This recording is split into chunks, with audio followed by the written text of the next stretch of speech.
I wonder what you would do if you had the power to dream at night any dream you wanted to dream.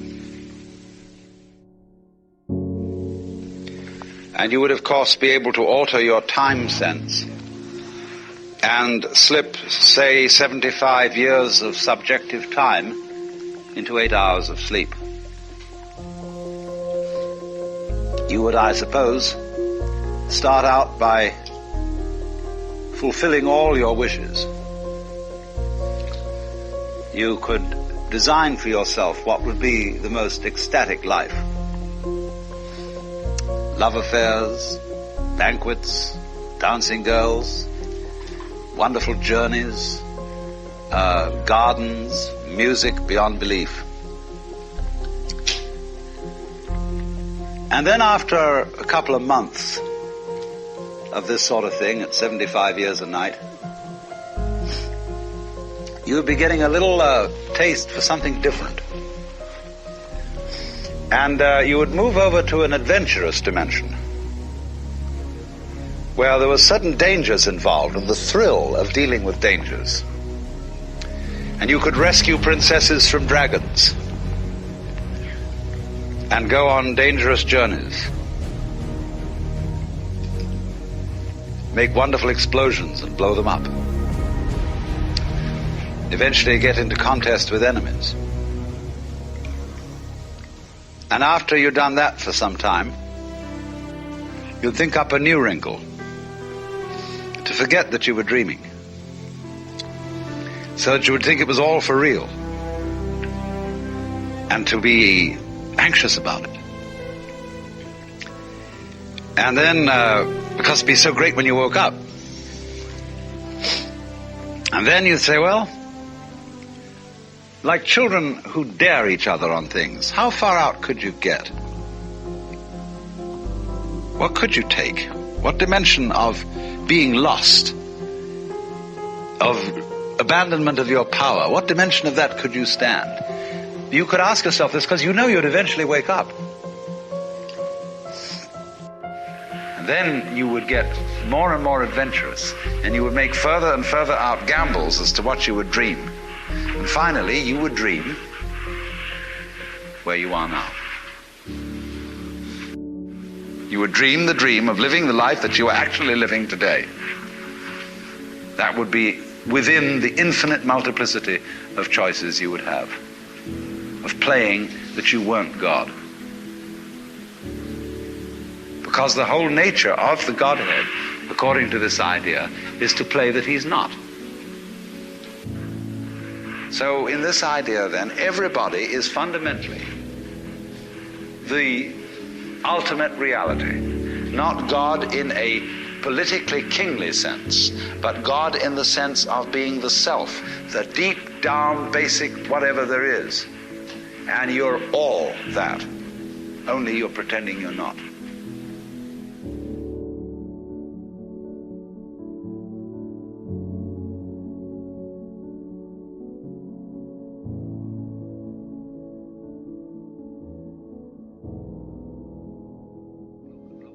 One day you're going to wake up and say, why, that's me. What you are basically, deep, deep down, far, far in, is simply the fabric and structure of existence itself. And when you find that out, you laugh yourself silly.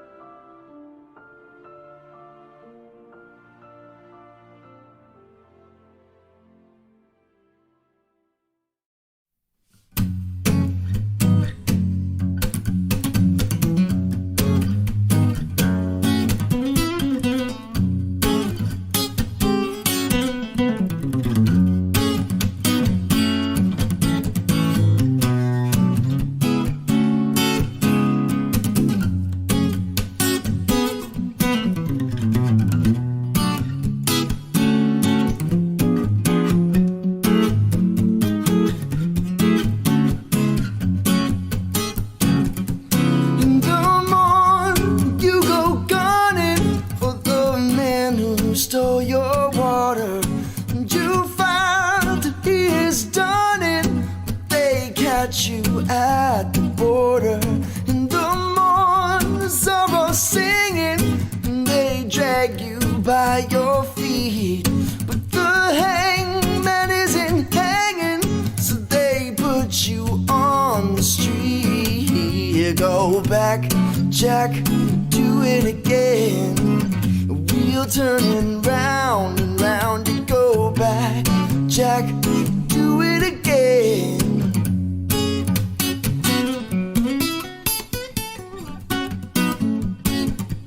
So you know she's no high climber when you find your only friend in a room with a two-timer, and you're sure you're near the end. So you love a little wild one, she brings you only sorrow all the time. You know she's smiling, you'll be on your knees tomorrow. You go back, Jack, and do it again. Wheel turning round and round. You go back, Jack, and do it again.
So you swear, kicking Vegas, that you're not a gambling man, but you find you're back in Vegas with a handle in your hand. Your black cards can make you money, so you hide them when you're able.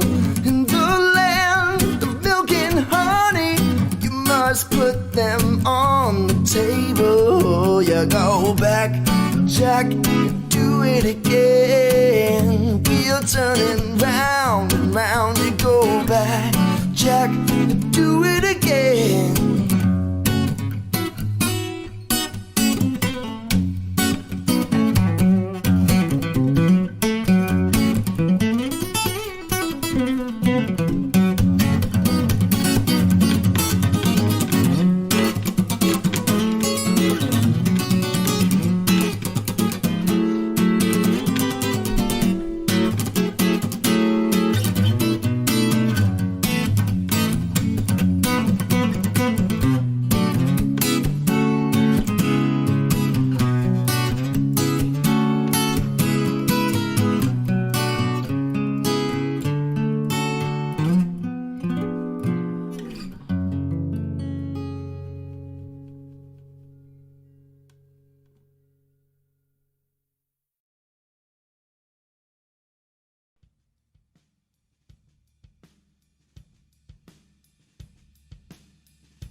Humanity is conformity. Conformity is society. Society is this reality. The faces that saw me and the angels that warned me, they told me to run and dispose of the gun. I could have escaped, be gone with no trace. Instead I just stayed within society's gates. 'Cause I can run but I can't hide, and I must justify the way I live my life until the day I die.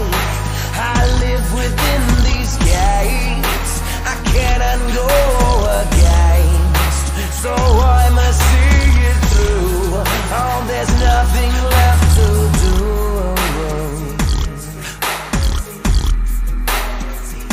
There's nothing left to do.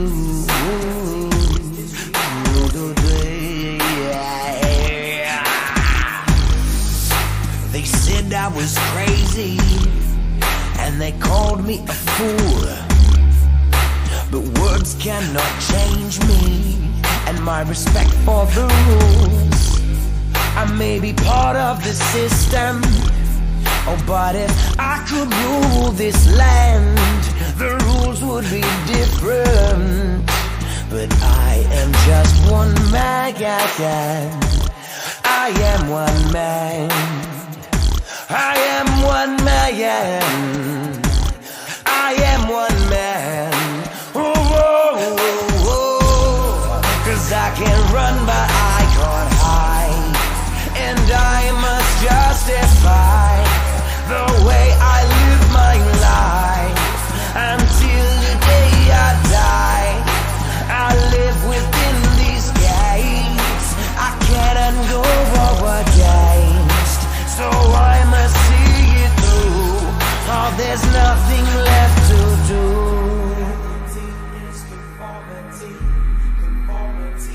There's nothing left to do.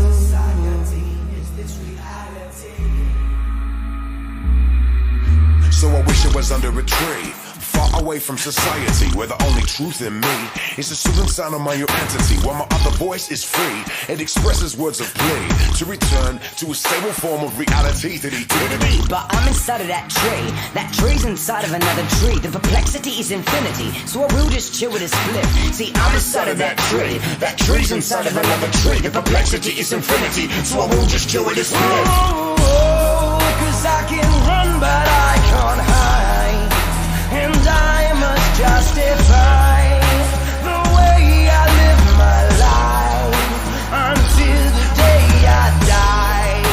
I live within these gates, I cannot go against, so I must see it through.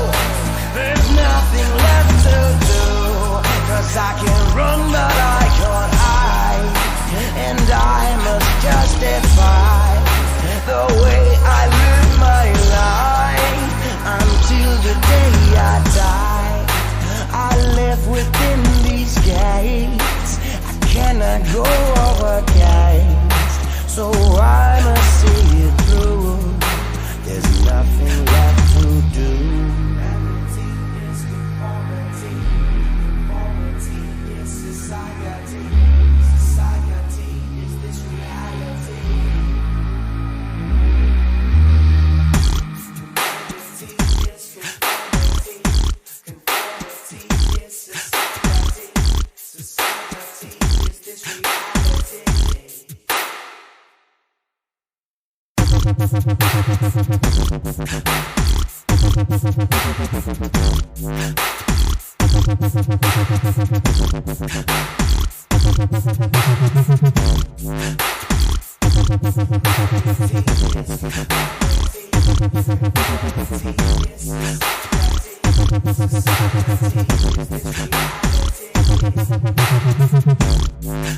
So I wish I was under a tree, far away from society, where the only truth in me. It's the soothing sound of my entity, while my other voice is free. It expresses words of pain to return to a stable form of reality that he did to me. So I wish it was under a tree, far away from society, where the only truth in me is the soothing sound of my entity, while my other voice is free. It expresses words of pain to return to a stable form of reality that he did to me.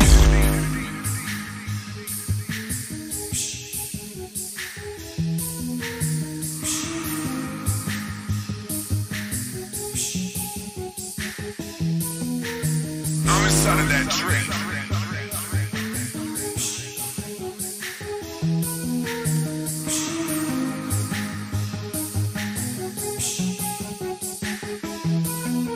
That tree's inside of another tree.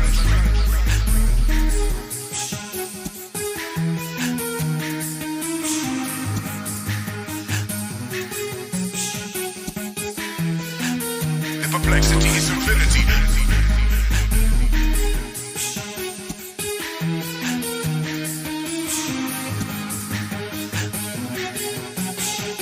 So I will just chill with this live.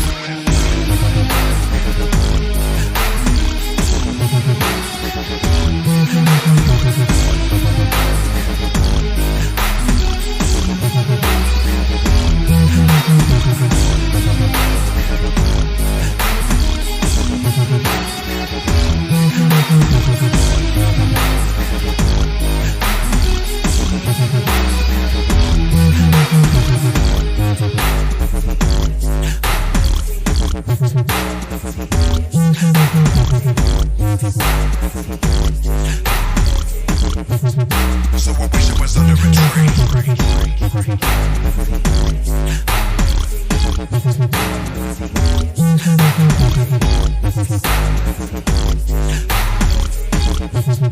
So I wish it was under a tree.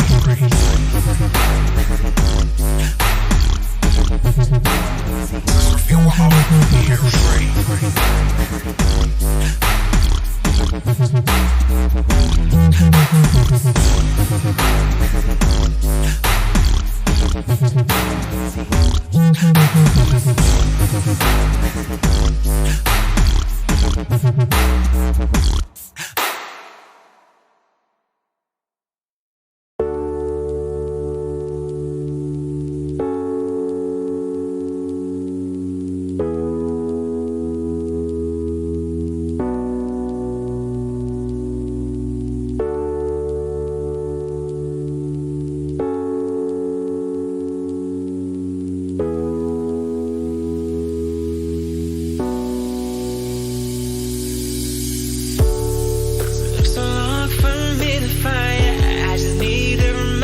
Before you go is when our hearts get separated. Crash and burn is all I ever know.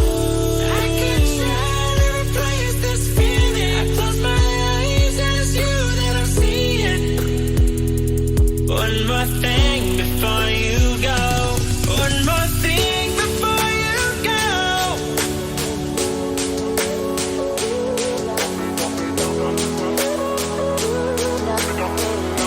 One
Yeah?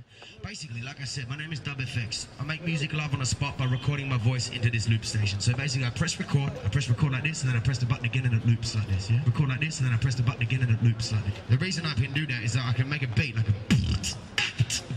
and record the beat and loop that and then put more beats on top of that, yeah? So I'm gonna start a groove like through the mic.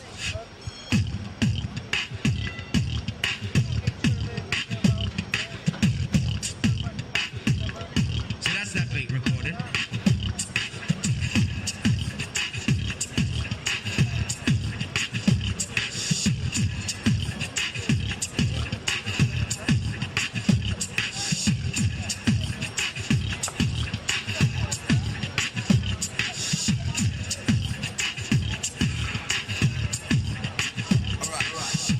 So I got that recorded. I'm gonna put some harmonies over the top, yeah?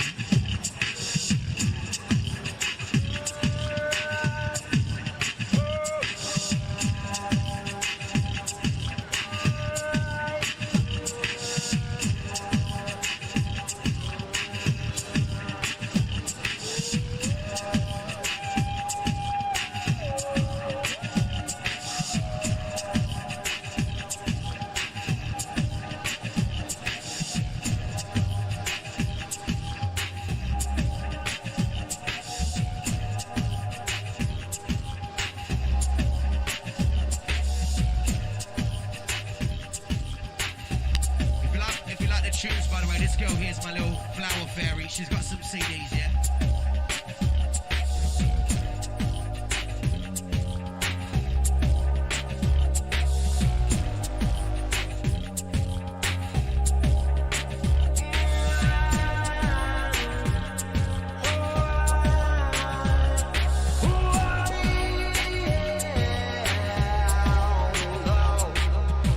It's possible to love someone and not treat them in the way that you want. It's possible to see your eyes be the devil in disguise with another front end. It's possible to change this world, revolutionize the boys and girls. It's possible to educate the next generation, never rule the world someday now. It's possible to love someone and not treat them in the way that you want. It's possible to see your eyes be the devil in disguise with another front end. It's possible to change this world, revolutionize the boys and girls. It's possible to educate the next generation, never rule the world.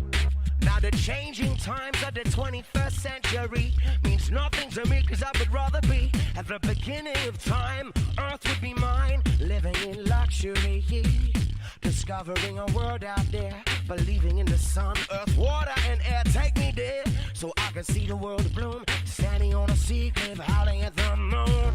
Creating a world for the open-minded, a unique perception of truth inside it. I know we could find it, it's just a matter of where and when we collectively decide it. The world is not a vicious place, it's just the way we've been raised, discovering time and space. I know that we could make a change, rearrange the way that we appreciate the world today. It's possible to love someone and not treat them in the way that you are. It's possible to see your eyes be the devil in disguise with another front end. It's possible to change this world, revolutionize the boys and girls. It's possible to educate the next generation, never rule the world.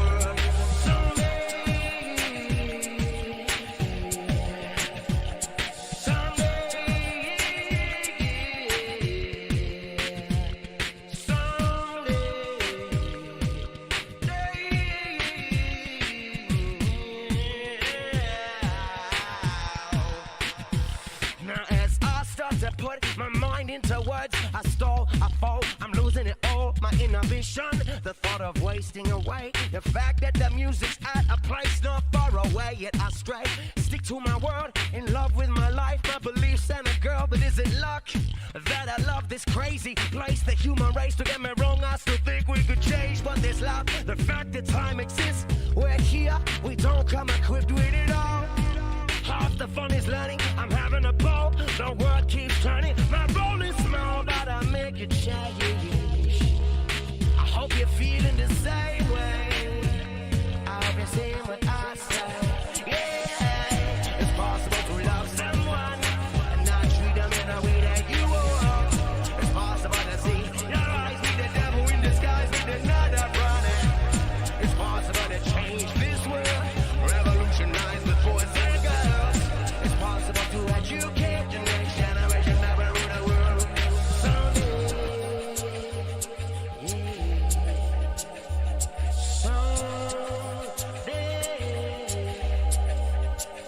This concrete jungle we live. Our survival is love that we give. Now my instinct is guiding my way. It's true what they say. The world is your chance to create. This concrete jungle we live. Our survival is love that we give. Now my instinct is guiding my way. It's true what they say. Our world is your chance to create. This concrete jungle we live. Our survival is love that we give. Now my instinct is guiding my way. It's true what they say. The world is your chance to create. This concrete jungle we live. Our survival is love that we give. Now my instinct is guiding my way. It's true what they say. The world is your chance to create. Now it's possible to love someone and not treat them in the way that you want. It's possible to see your eyes see the devil in disguise with another front. It's possible to change this world, revolutionize the boys and girls. It's possible to educate the next generation that will rule the world someday. It's possible to love someone and not treat them in the way you want. It's possible to see your eyes see the devil in disguise with another front. It's possible to change this world, revolutionize the boys and girls. It's possible to educate the next generation that will rule the world.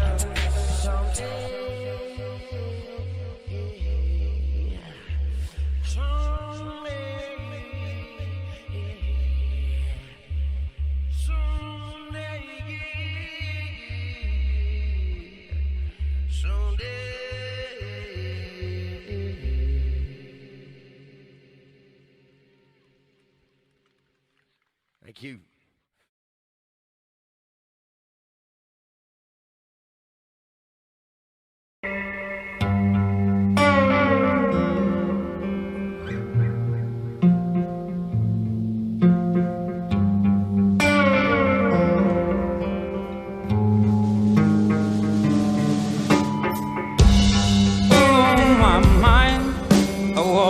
Down Mayflower Road again, the wailing sun echoes from the park, seems so upset.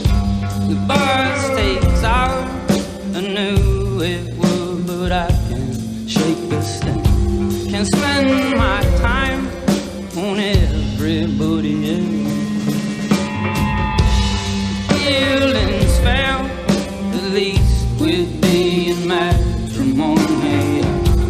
can't control the words kaleidoscope inside my head.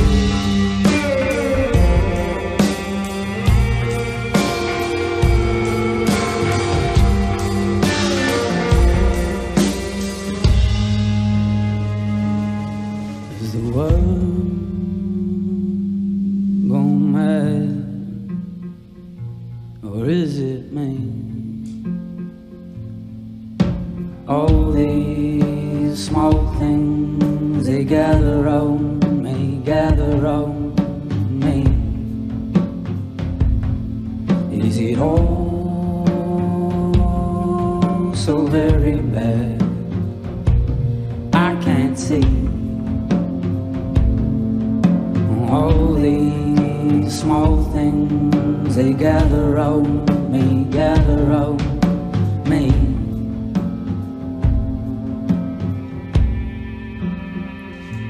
And I can't see somebody's screaming something trivial like keep the peace. The world moves on and you can't shake the sound. I know she's home, leaning on some borderline. All in my mind, the anvil and the weight on my back.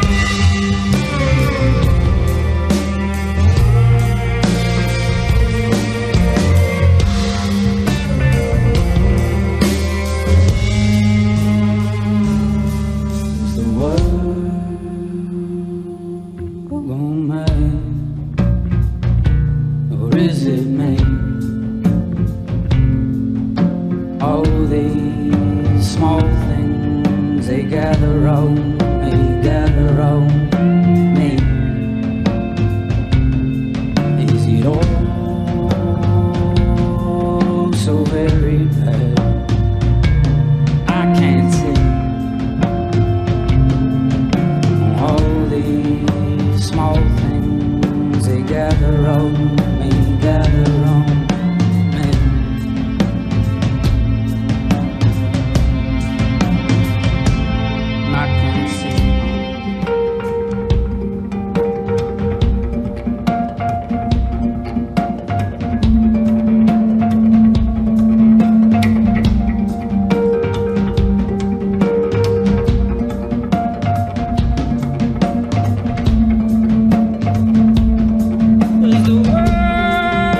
So then, here's the drama. My metaphysics, let me be perfectly frank with you, are that there is the central self. You can call it God, you can call it anything you like. And it's all of us. It's playing all the parts of all beings whatsoever, everywhere and anywhere. And it's playing the game of hide and seek with itself. It gets lost, it gets involved in the farthest out adventures, but in the end, it always wakes up and comes back to itself. And when you're ready to wake up, you're going to wake up. And if you're not ready, you're going to stay pretending that you're just a little, poor little me. And since you're all here and engaged in this sort of inquiry and listening to this sort of lecture, I assume that you're all on the process of waking up. Or else you're teasing yourselves with some kind of flirtation with waking up, which you're not serious about. But I assume maybe you are, not serious but sincere, that you are ready to wake up. So then, when you're in the way of waking up and finding out who you really are, you meet a character called a guru. As the Hindus say this word, the teacher, the awakener. And what is the function of a guru? He's the man who looks at you in the eye and says, oh, come off it. I know who you are. You know, you come to the guru and say, sir, I have a problem. I'm unhappy and I want to get one up on the universe, or I want to become enlightened. I want spiritual wisdom. Ah, and the guru looks at you and says, who are you? You know Sri Ramana Maharshi, that great Hindu sage of modern times? People used to come to him and say, Master, who was I in my last incarnation? As if that mattered. And he would say, who is asking the question? And he'd look at you and say, basically, go right down to it. You're looking at me, you're looking out, and you're unaware of what's behind your eyes. Go back in and find out who you are, where the question comes from, why you ask. And if you've looked at a photograph of that man, I have a gorgeous photograph of him, and you look in those, I walk by it every time I go out of the front door, and I look at those eyes and the humor in them, the lilting laugh that says, oh, come off it, man. Shiva, I recognize you. When you come to my door and you say, I'm so-and-so, I say, ha ha, what a funny way God has come on today.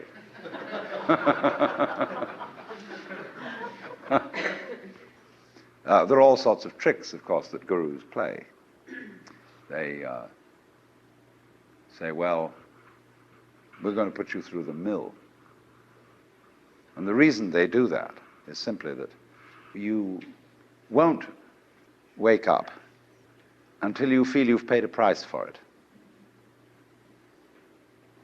In other words, the sense of guilt that one has, or the sense of anxiety, is simply the way one experiences keeping the game of disguise going on.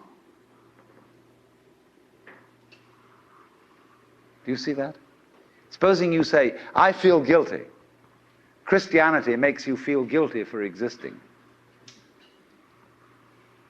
That somehow, the very fact that you exist is an affront. You are a fallen human being. I remember as a child when we went to the services of the church on Good Friday, they gave us each a colored postcard with Jesus crucified on it. And it said underneath, this have I done for thee, what doest thou for me? You know, you felt awful. You nailed that man to the cross. Because you eat steak, you have crucified Christ. Because you killed the bull. After all, you depend on it. Mithra, it's the same mystery. And what are you going to do about that? This have I done for thee, what doest thou for me? You feel awful that you just exist at all. But that sense of guilt is the veil across the sanctuary. Don't you dare come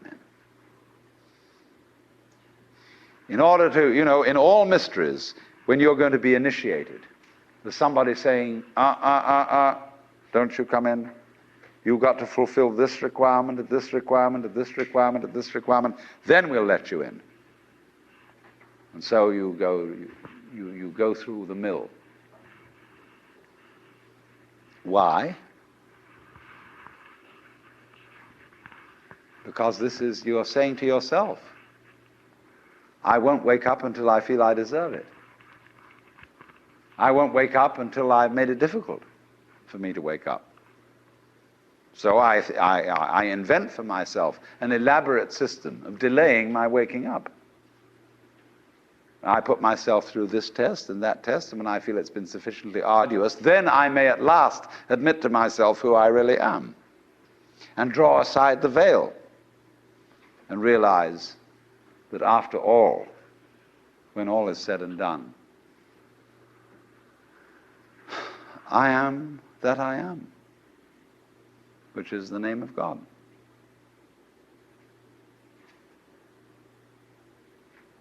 And when it comes to it, that's really rather funny. They say in Zen, when you attain Satori, nothing is left to you at that moment but to have a good laugh. But naturally, all masters, Zen masters, yoga masters, every kind of master, puts up a barrier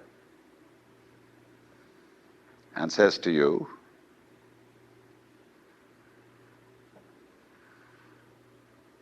he simply plays your own game. We say anybody who goes to a psychiatrist ought to have his head examined.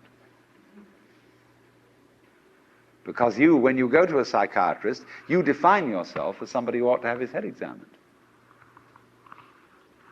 Same way, the Zen masters say anybody who studies Zen or comes to a Zen master ought to be given 30 blows with a stick. Because he was stupid enough to pose the question that he had a problem. But you're the problem. You put yourself in this situation. So it's a question fundamentally. Do you define yourself as a victim of the world or as the world? You can define yourself. You see, if you identify you with what you call the voluntary system of the nerves and say, only that's me, and that's really a rather limited amount of my total performance, what I do voluntarily, then you've defined yourself as the victim in the game. And so you are able to feel that life was a trap. Something else, whether it was God or whether it was fate or whether it was the big mechanism, the system, imposed this on you. And you can say, poor little me. But you can equally well, and with just as much justification, define yourself not only as what you do voluntarily, but also what you do involuntarily. That's you too. Do you beat your heart or don't you? Or does it just happen to you? And if you define yourself as the works, then nobody's imposing on you. You're not a victim. You're doing it. Because you can't explain how you do it in words, because words are too clumsy. And it takes too long to say. You get bored with it. But actually, then you can say, with gusto, I am responsible for this life. Whether comedy or tragedy, I did it. And it seems to me that that is a basis for behavior and going on, which is more fundamentally joyous and profitable and great than defining ourselves as miserable victims or sinners or what have you.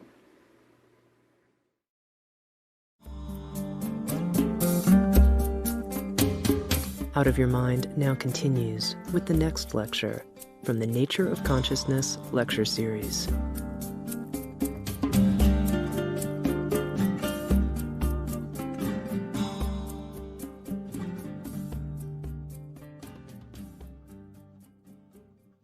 I was discussing an alternative myth to the ceramic and fully automatic models of the universe. I'll call the dramatic myth. The idea that life as we experience it's a big act, and that behind this big act is the player. And the player, or the self as it's called in Hindu philosophy, the Atman, is you. Only you are playing hide and seek, since that is the essential game that's going on. It's the game of games. It's the basis of all games, hide and seek. And so since you're playing hide and seek, you are deliberately, although you can't admit this, or won't admit it, you are deliberately forgetting who you really are, or what you really are, and the knowledge that your essential self is the foundation of the universe, the ground of being, as Tillich calls it, is something you have as what the Germans call a Hintergedanke. A Hintergedanke is a thought way, way, way in the back of your mind, way back here somewhere. Something that you know deep down, but can't admit. So, in a way then, in order to bring this to the front, in order to know that that is the case, you have to be kidded out of your game. You see, the problem is this. We identify in our experience a differentiation between what we do and what happens to us. We have a certain number of actions that we define as voluntary, and we feel in control of those. And then over against that, there is all those things that are involuntary. But the dividing line between these two is very arbitrary. Because, for example, when you move your hand, you feel that you decide whether to open it or to close it. But then ask yourself, how do you decide? When you decide to open your hand, do you first decide to decide? You don't, do you? You just decide, and how do you do that? And if you don't know how you do it, is it voluntary or involuntary? Let's consider breathing. You can feel that you breathe deliberately. You can control your breath. But when you don't think about it, it goes on. Is it voluntary or involuntary? And so we come to have a very arbitrary definition of self. That much of my activity which I feel I do. And that then doesn't include breathing most of the time. It doesn't include the heartbeats. It doesn't include the activity of the glands. It doesn't include digestion. It doesn't include how you shape your bones, circulate your blood. Do you or do you not do these things? Now, if you get with yourself and you find out that you are all of yourself, a very strange thing happens. You find that your body knows that you are one with the universe. In other words, that the so-called involuntary circulation of your blood is one continuous process with the stars shining. If you find out that it's you who circulates your blood, you will at the same moment find out that you are shining the sun. Because your physical organism is one continuous process with everything else that's going on. Just as the waves are continuous with the ocean, your body is continuous with the total energy system of the cosmos. And it's all you. Only you're playing the game that you're only this bit of it. But as I tried to explain, there are in physical reality no such things as separate events. So then, remember also when I tried to work towards a definition of omnipotence. Omnipotence is not knowing how everything is done, it's just doing it. You don't have to translate it into language. Look, supposing when you got up in the morning, you had to switch your brain on. And you had to think and do as a deliberate process, waking up all the circuits that you need for active life during the day. Why, you'd never get done. Because you have to do all those things at once. How can a centipede control 100 legs at once? Because it doesn't think about it. And so in the same way, you are unconsciously performing all the various activities of your organism. Only unconsciously isn't a good word, because it sounds sort of dead. Superconsciously would be better. Give it a plus rather than a minus. Because what a consciousness is simply a sort of specialized form of awareness. When you look around the room, you are conscious of as much as you can notice. And you see an enormous number of things which you don't notice. If, for example, I look at a girl here and somebody asks me later, what was she wearing? I may not know, although I've seen, because I didn't attend. But I was aware, you see. And perhaps if I could, under hypnosis, be asked this question, where I would get my conscious attention out of the way through being in the hypnotic state, I could recall what dress she was wearing. So then, just in the same way as you don't focus your attention on how you make your thyroid gland function, so in the same way you don't have any attention focused on how you shine the sun. So then, let me connect this with the problem of birth and death, which puzzles people enormously, of course. Because in order to understand what the self is, you have to remember that it doesn't need to remember anything. Just like you don't need to know how you work your thyroid gland. So then, when you die, you're not going to have to put up with everlasting non-existence, because that's not an experience. A lot of people are afraid that when they die, they're going to be locked up in a dark room forever. And sort of undergo that. But one of the most interesting things in the world, this is a yoga, this is a way of realization.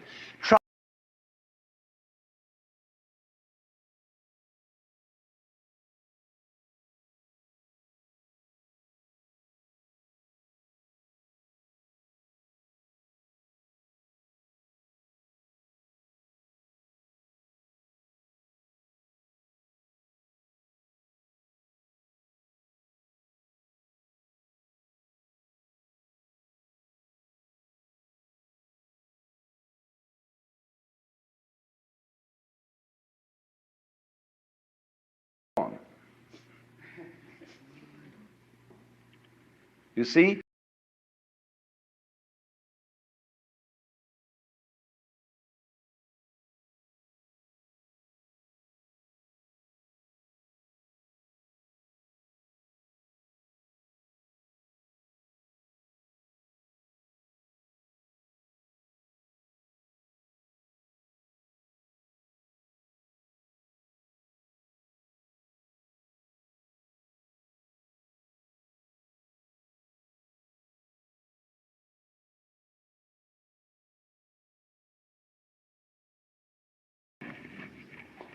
And when they come into being, that's you coming into being. You know that very well. Only you don't have to remember the past in the same way you don't have to think about how you work your thyroid gland or whatever else it is in your organism. You don't have to know how to shine the sun. You just do it. Like you breathe. Doesn't it really astonish you that you are this fantastically complex thing? And that you're doing all of this and you never had any education in how to do it? You never learned, but you're this miracle? Well, the point is that from a strictly physical, scientific standpoint, this organism is a continuous energy with everything else that's going on. And if I am my foot, I am the sun. Only we've got this little partial view, we've got the idea that no, I'm just something in this body, the ego. That's a joke. The ego is nothing other than the focus of conscious attention. It's like a radar on a ship. The radar on a ship is a troubleshooter. Is there anything in the way? And conscious attention is a designed function of the brain to scan the environment, like a radar does, and note for any trouble-making changes. But if you identify yourself with your troubleshooter, then naturally you define yourself as being in a perpetual state of anxiety. And the moment we cease to identify with the ego and become aware that we are the whole organism, you realize as the first thing how harmonious it all is. Because your organism is a miracle of harmony. All this thing functioning together. Even those corpuscles and creatures that are fighting each other in the bloodstream and eating each other up. If they weren't doing that, you wouldn't be healthy. So what is discord at one level of your being is harmony at a higher level. And you begin to realize that, and you begin to be aware too that the discords of your life and the discords of people's life, which are a fight at one level, at a higher level of the universe, are healthy and harmonious. And you suddenly realize that everything that you are and do is at that level as magnificent and as free of any blemish as the patterns in waves, the markings in marble, the way a cat moves, and that this world is really okay. It can't be anything else, because otherwise it couldn't exist. But the reality underneath physical existence, or which really is physical existence, because in my philosophy there's no difference between the physical and the spiritual. These are absolutely out-of-date categories. It's all process. It isn't stuff on the one hand and form on the other. It is pattern. Life is pattern. It is a dance of energy. So I will never invoke spooky knowledge. That is to say that I've had a private revelation or that I have sensory vibrations going on a plane which you don't have. Everything is standing right out in the open. And it's just a question of how you look at it. So you do discover, when you realize this, the most extraordinary thing to me that I never cease to be flabbergasted at whenever it happens to me. Some people will use a symbolism of the relationship of God to the universe, wherein God is, say, brilliant light, only somehow veiled, hiding underneath all these forms that you see as you look around you. So far, so good. But the truth is funnier than that. It is that you are looking right at the brilliant light now.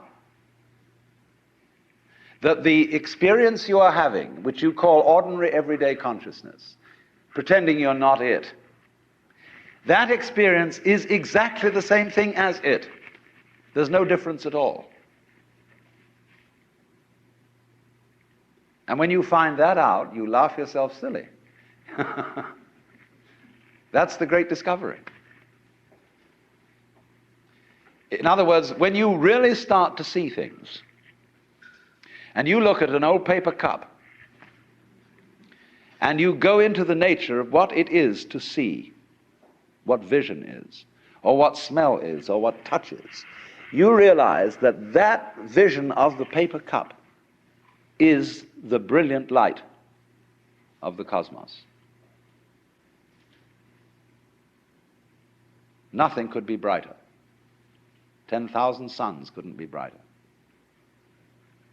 Only they're hidden in the sense that all the points of the infinite light are so tiny when you see them in the cup. They don't blow your eyes out. But it is actually, see, the source of all light is in the eye. If there were no eyes in this world, the sun would not be light. You evoke light out of the universe. In the same way, you, by virtue of having a soft skin, evoke hardness out of wood.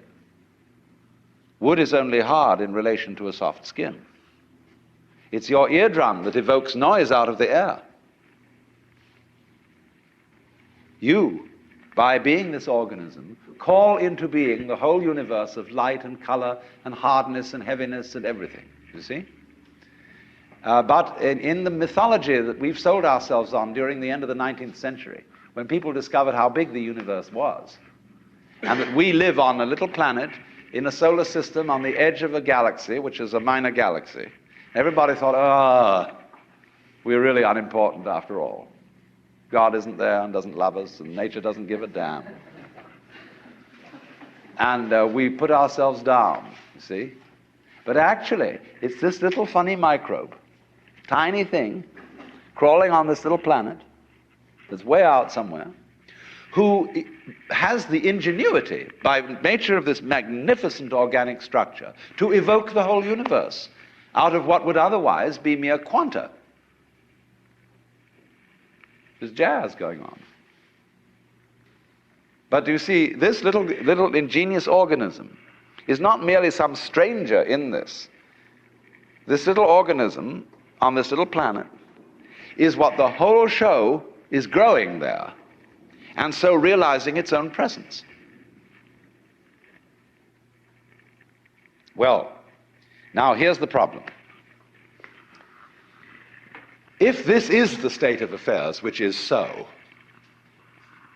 and if the consciousness state you're in at this moment is the same thing as what we might call the divine state, if you do anything to make it different, it shows you don't understand that it's so. So the moment you start practicing yoga, or praying, or meditating, or indulging in some sort of spiritual cultivation, you are getting in your own way. The Buddha said, we suffer because we desire. If you can give up desire, you won't suffer. But he didn't say that as the last word. He said that as the opening step of a dialogue. Because if you say that to someone, they're going to come back after a while and say, yes, but I'm now desiring not to desire. And so the Buddha will answer, well, at last you're beginning to understand the point.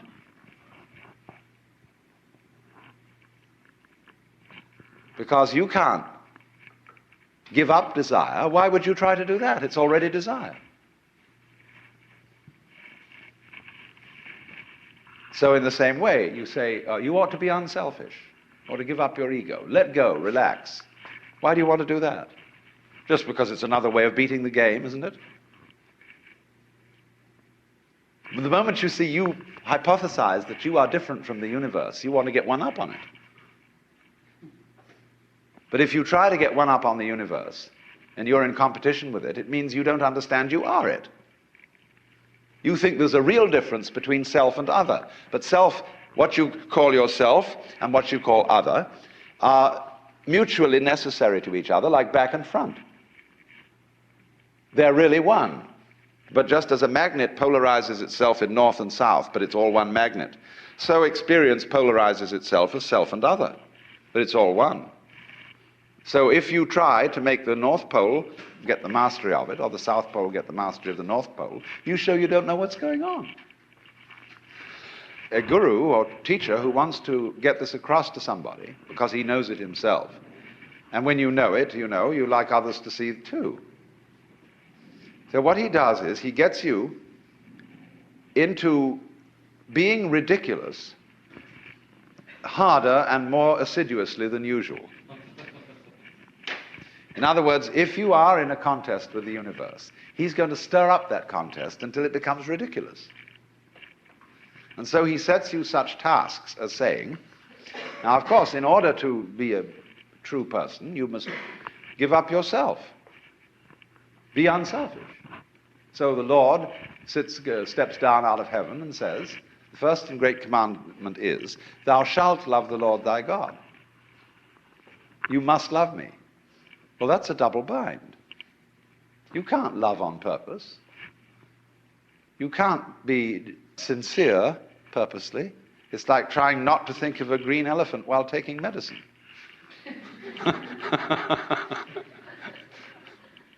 But if a person really tries to do it, so, this is the way Christianity is rigged, you should be very sorry for your sins. And though everybody knows they're not, but they think they ought to be, and so they go around trying to be penitent or trying to be humble. And they know the more assiduously they practice it, the phonier and phonier the whole thing gets. And so in this way, it's what it's called the technique of reductio ad absurdum. If you think you have a problem, you see, and that you're an ego and that you're in difficulty, the answer that the Zen master makes to you is, show me your ego. I want to see this thing that has a problem. When Bodhidharma, the legendary founder of Zen, came to China, a disciple came to him and said, I have no peace of mind. Please pacify my mind. And Bodhidharma said, bring out your mind here before me and I'll pacify it. Well, he said, when I look for it, I can't find it. So Bodhidharma said, there, it's pacified. See, because when you look for your own mind, that is to say, your own particularized center of being, which is separate from everything else, you won't be able to find it. But the only way you'll know it isn't there is if you look for it hard enough to find out that it isn't there. And so everybody says, all right, know yourself. Look within. Find out who you are. Because the harder you look, you won't be able to find it. And then you'll realize that it isn't there at all. There isn't a separate you. Your mind is what there is. Everything. But the only way to find that out is to persist in the state of delusion as hard as possible. That's one way. I don't say the only way, but it is one way. And so almost all spiritual disciplines, meditations, prayers, etc., are ways of persisting in folly. Doing resolutely and consistently what you're doing already. So if a person believes that the earth is flat, you can't talk him out of that. He knows it's flat. Look out of the window and see. Obviously it looks flat. So the only way to convince him that it isn't is to say, well, let's go and find the edge.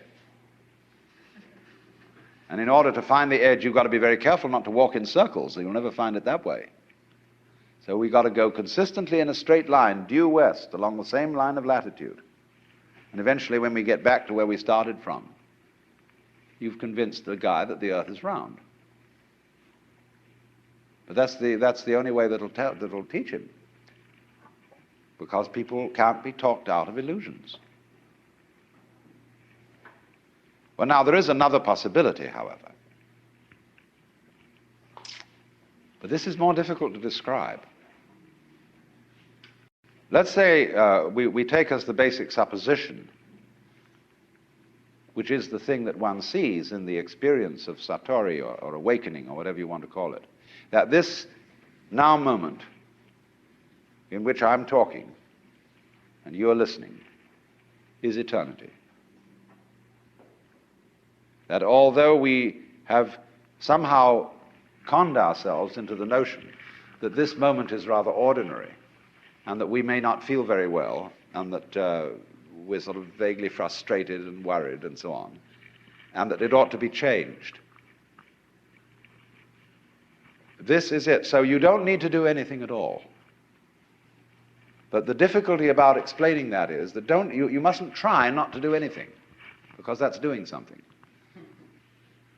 And how to explain that? Because there's nothing to explain. It is the way it is now, you see. And if you understand that, it will automatically wake you up. That's why Zen teachers use shock treatment to sometimes why they hit people or shout at them or create a sudden surprise. Because it is that jolt that suddenly brings you here. See, there's no road to here, because you're already there. And if you ask me, how am I going to get here? It'll be like the famous story of the American tourist in England who asked some yokel the way to Upper Tuddenham, little village. And the yokel scratched his head and he said,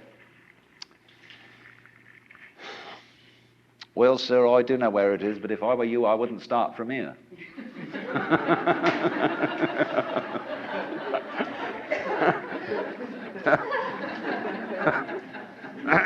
So you see, when you ask, how do I attain the knowledge of God? How do I attain nirvana, liberation? All I can say is it's the wrong question. Why do you want to attain it? Because the very fact that you're wanting to attain it is the only thing that prevents you from getting there. You already have it. But of course, it's up to you. It's your privilege to pretend that you don't. That's your game. That's your life game. That's what makes you think you're an ego. And when you want to wake up, you will. Just like that. If you're not awake, it shows you don't want to. You're still playing the hide part of the game. You're still, as it were, the self, pretending it's not the self. And that's what you want to do. So you see, in that way, too, you're already there. When you understand this, a funny thing happens. And some people misinterpret it. You will discover, as this happens, that the distinction between voluntary and involuntary behavior disappears. You will realize that what you describe as things under your own will feel exactly the same as things going on outside you. You watch other people moving, and you know you're doing that. Just like you're breathing or circulating your blood. If you don't understand what's going on, you're liable to get crazy at this point and to feel that you are God in the Jehovah sense. To say that you actually have power over other people so that you could alter what they're doing, and that you are omnipotent in a very crude, literal kind of Bible sense, you see. And a lot of people feel that and they go crazy. They have to put them away. They think they're Jesus Christ and that everybody ought to fall down and worship. That's only they got their wires crossed. They haven't been able to, this experience happened to them, but they don't know how to interpret it. So be careful of that. Jung calls it inflation. People who get the holy man syndrome, that I've suddenly discovered that I'm the Lord and that I'm above good and evil and so on, and that therefore I start giving myself airs and graces. But the point is everybody else is too. If you discover that you're that, then you ought to know that everybody else is. Well, for example, let's see how in other ways you might realize this. Most people think when they open their eyes and look around that what they are seeing is outside.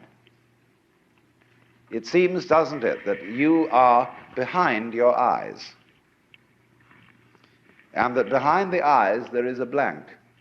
If you can't see at all, turn around and you see something else in front of you. But behind the eyes there seems to be something that has no color. It isn't dark, it isn't light, it's just, it's there from a tactile standpoint. You can feel it with your fingers, although you don't get inside it. But what is that behind your eyes, you see? Well, actually, when you look out there and see all these people and things sitting around, that's how it feels inside your head. The color of this room is back here in the nervous system, where the optical nerves are at the back of the head. It's in there. It's what you're experiencing. What you see out here is a neurological experience. Now, if that hits you, and you feel sensuously that that's so, you may think that then therefore, the external world is all inside my skull. But you've got to correct that with the thought that your skull is also in the external world. So you suddenly begin to feel, well, wow, what a kind of a situation is this? It's inside me, and I'm inside it, and it's inside me, and I'm inside it. But that's the way it is. This is what you could call transaction, rather than interaction, between the individual and the world. Just like, for example, in buying and selling, there cannot be an act of buying unless there's simultaneously an act of selling, and vice versa. So the relationship between the organism and the environment is transactional. The environment grows the organism, and in turn the organism creates the environment. The organism turns the sun into light, but it requires there to be an environment containing a sun for there to be an organism at all. And the answer to it is simply they're all one process. And it isn't that organisms by chance came into this world. Put it rather that this world is the sort of environment which grows organisms. It was that way from the beginning.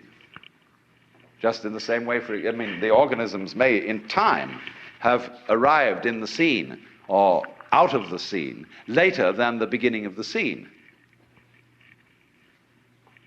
But from the moment it went bang in the beginning, if that's the way it started, organisms like us sitting here, were involved in it. You see, look here, let's take the propagation of an electric current.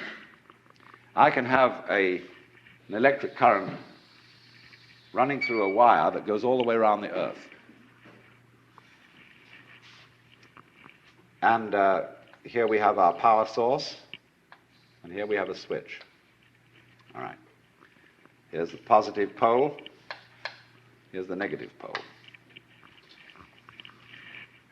Now,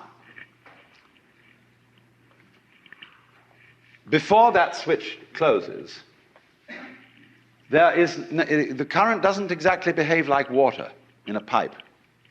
There isn't current here waiting to jump the gap as soon as the switch is closed.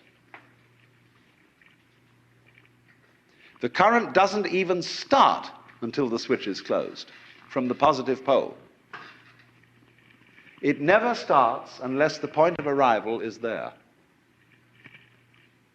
Now, it'll take an interval for that current to get going and circuit if it's going all the way around the Earth. It's a long run. But the finishing point has to be closed before it will even start from the beginning.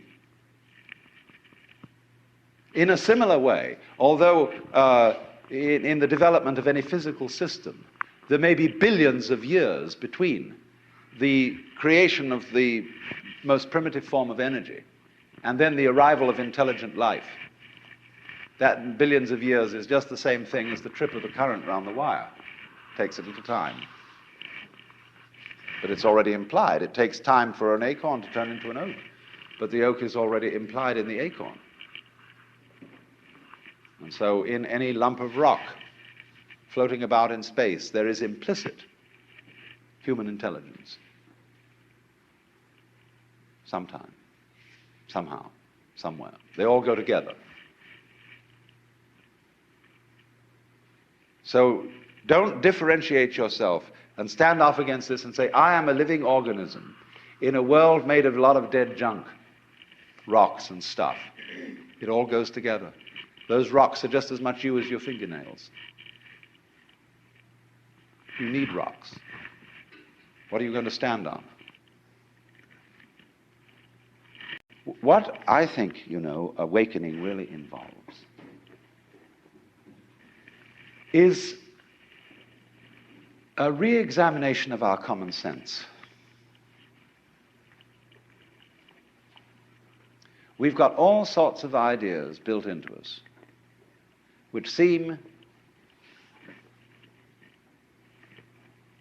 unquestioned, obvious. And our speech reflects them. The commonest phrases. Face the facts, as if they were outside you. as if life was something you simply encountered as a foreigner. Face the facts.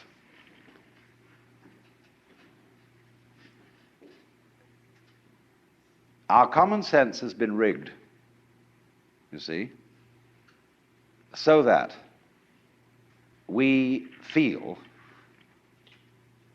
strangers and aliens in this world, and this is terribly plausible, simply because it's what we're used to. That's the only reason. But when you really start questioning this, say, is that the way I have to assume life is? I know everybody does, but does that make it true? It doesn't necessarily. It ain't necessarily so. And so then as you question this basic assumption that underlies our culture, you find you get a new kind of common sense. It becomes absolutely obvious to you that you are continuous with the universe. For example, people used to believe that the people who lived in the Antipodes would fall off. And that was scary. But then when somebody sailed around the world, and we all got used to it, and now we travel around in jet planes and everything, we have no problem about feeling that the Earth is globular. None whatever. We got used to it. So in the same way, Einstein's relativity theories, the curvature of the propagation of light, that began to bother people when Einstein started talking like that. But now we're all used to it. Well, in a few years, it will be a matter of common sense to very many people that they're one with the universe. It'll be so simple. And then maybe, if that happens, we shall be in a position to handle our technology with more sense. With love instead of with hate for our environment.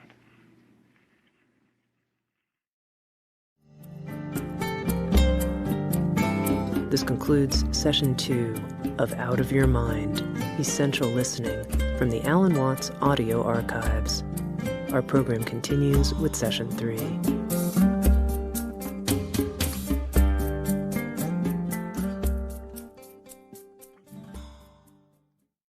We are playing a game.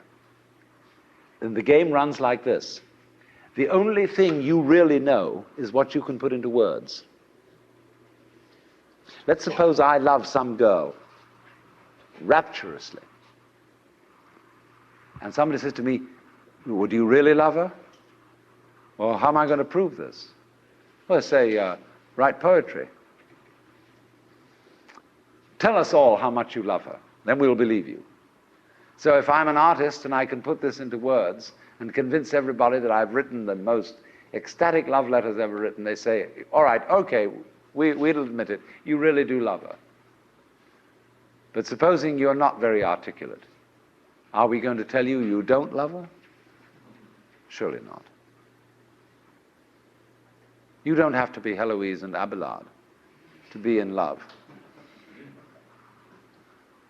So the whole game that our culture is playing is that nothing really happens unless it's in the newspaper.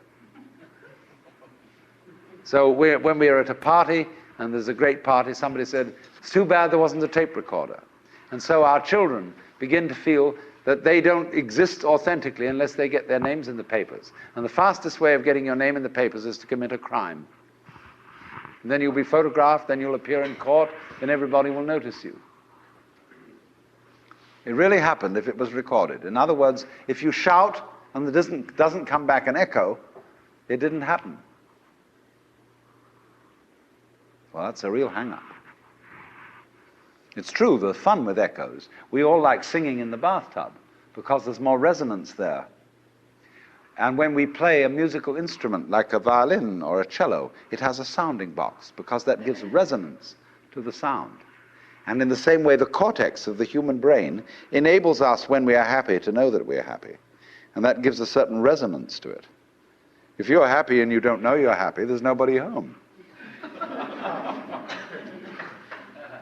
But this is the whole problem for us. Several thousand years ago, human beings evolved the system of self-consciousness.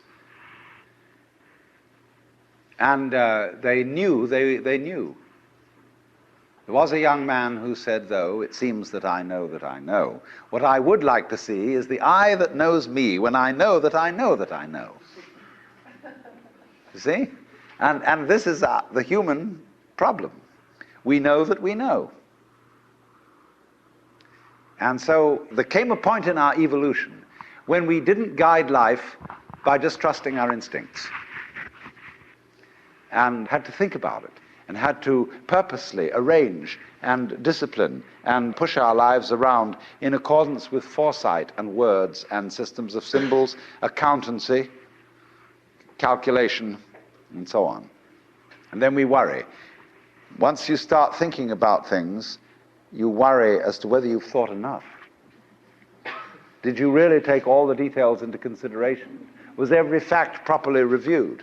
And by Jove, the more you think about it, the more you realize that you really couldn't take everything into consideration, because all the variables in any human decision are incalculable.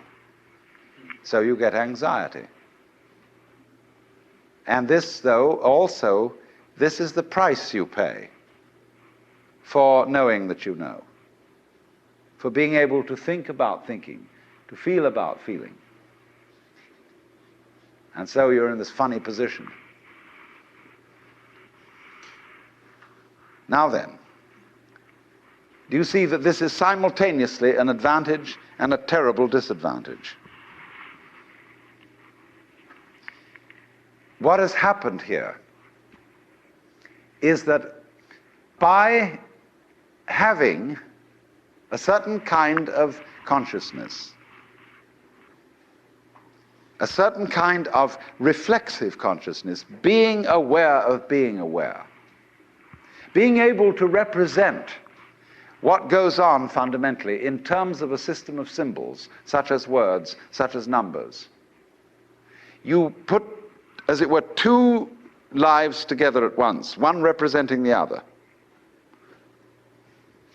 The symbols representing the reality, the money representing the wealth. And if you don't realize that the symbol is really secondary, it doesn't have the same value. You know, people go to the supermarket and they get a whole cartload of goodies and they drive it through, and then the clerk fixes up the counter and this long tape comes out. And you say, $30, please. And everybody feels depressed, because they give away $30 worth of paper, but they've got a cartload of goodies. And they don't think about that. They think they just lost $30. But you've got the real wealth in the cart. All you parted with was the paper. Because the paper in our system becomes more valuable than the wealth.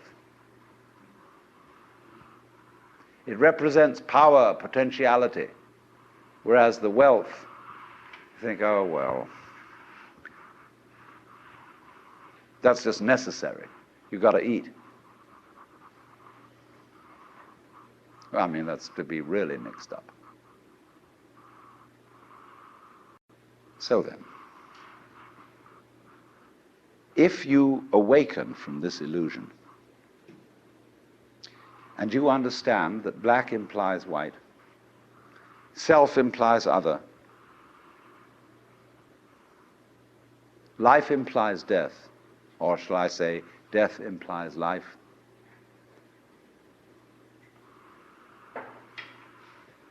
you can feel yourself not as a stranger in the world, not as something here on probation, not as something that has arrived here by fluke, but you can begin to feel your own existence as absolutely fundamental. What you are basically, deep, deep down, far, far in, is simply the fabric and structure of existence itself. So, say in Hindu mythology, they say that the world is the drama of God. God is not something in Hindu mythology with a white beard that sits on a throne and that has royal prerogatives. God in Indian mythology is the self, Sat Chit Ananda, which means Sat, that which is, Chit, that which is consciousness, that which is Ananda is bliss. And in other words, what exists, reality itself, is gorgeous. It is the plenum, the fullness of total joy. Wow-wee. And all those stars, if you look out in the sky, as a firework display like you see on the 4th of July, which is a great occasion for celebration. The universe is a celebration. It is a fireworks show to celebrate that existence is. Wow-wee. And then they say, but however, there's no point just in sustaining bliss. Let's suppose that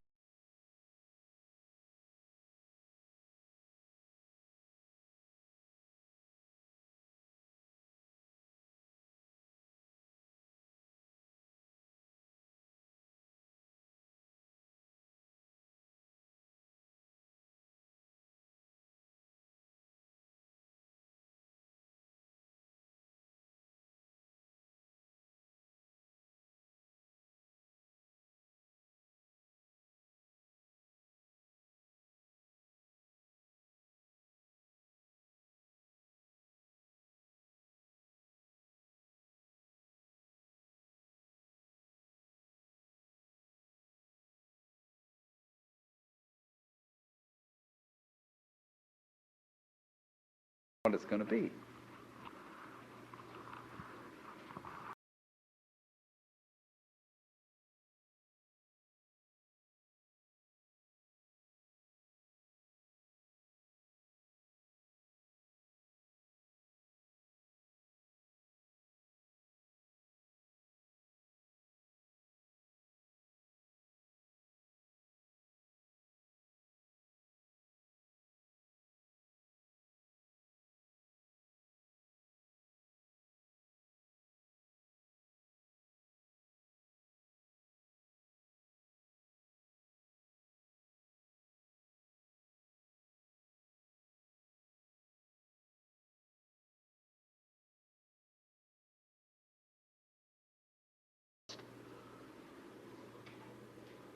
Because he gives himself away.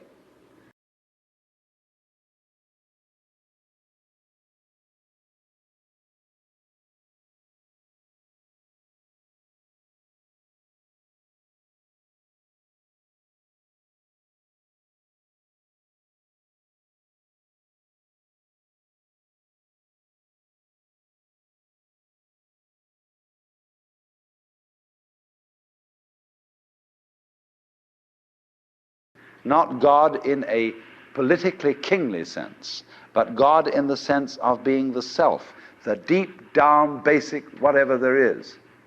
And you're all that, only you're pretending you're not. And it's perfectly okay to pretend you're not, to be absolutely convinced, because this is the whole notion of drama. When you come into the theater, there is a proscenium arch and a stage, and down there is the audience. And everybody assumes their seats in the theater and are going to see a comedy, a tragedy, a thriller, or whatever it is. And they all know as they come in and pay their admissions that what is going to happen on the stage is not for real. But the actors have a conspiracy against this, because they're going to try and persuade the audience that what is happening on the stage is for real. They want to get everybody sitting on the edge of their chairs. They want to get you terrified or crying or laughing. Absolutely captivated by the drama. And if a skillful human actor can take in an audience and make people cry, think what the cosmic actor can do. Why, he can take himself in completely. He can play so much for real that he really believes it is. Like you sitting in this room, you think you're really here. Why, you've persuaded yourself that way. You've acted it so damn well that you know this is the real world. But you're playing it.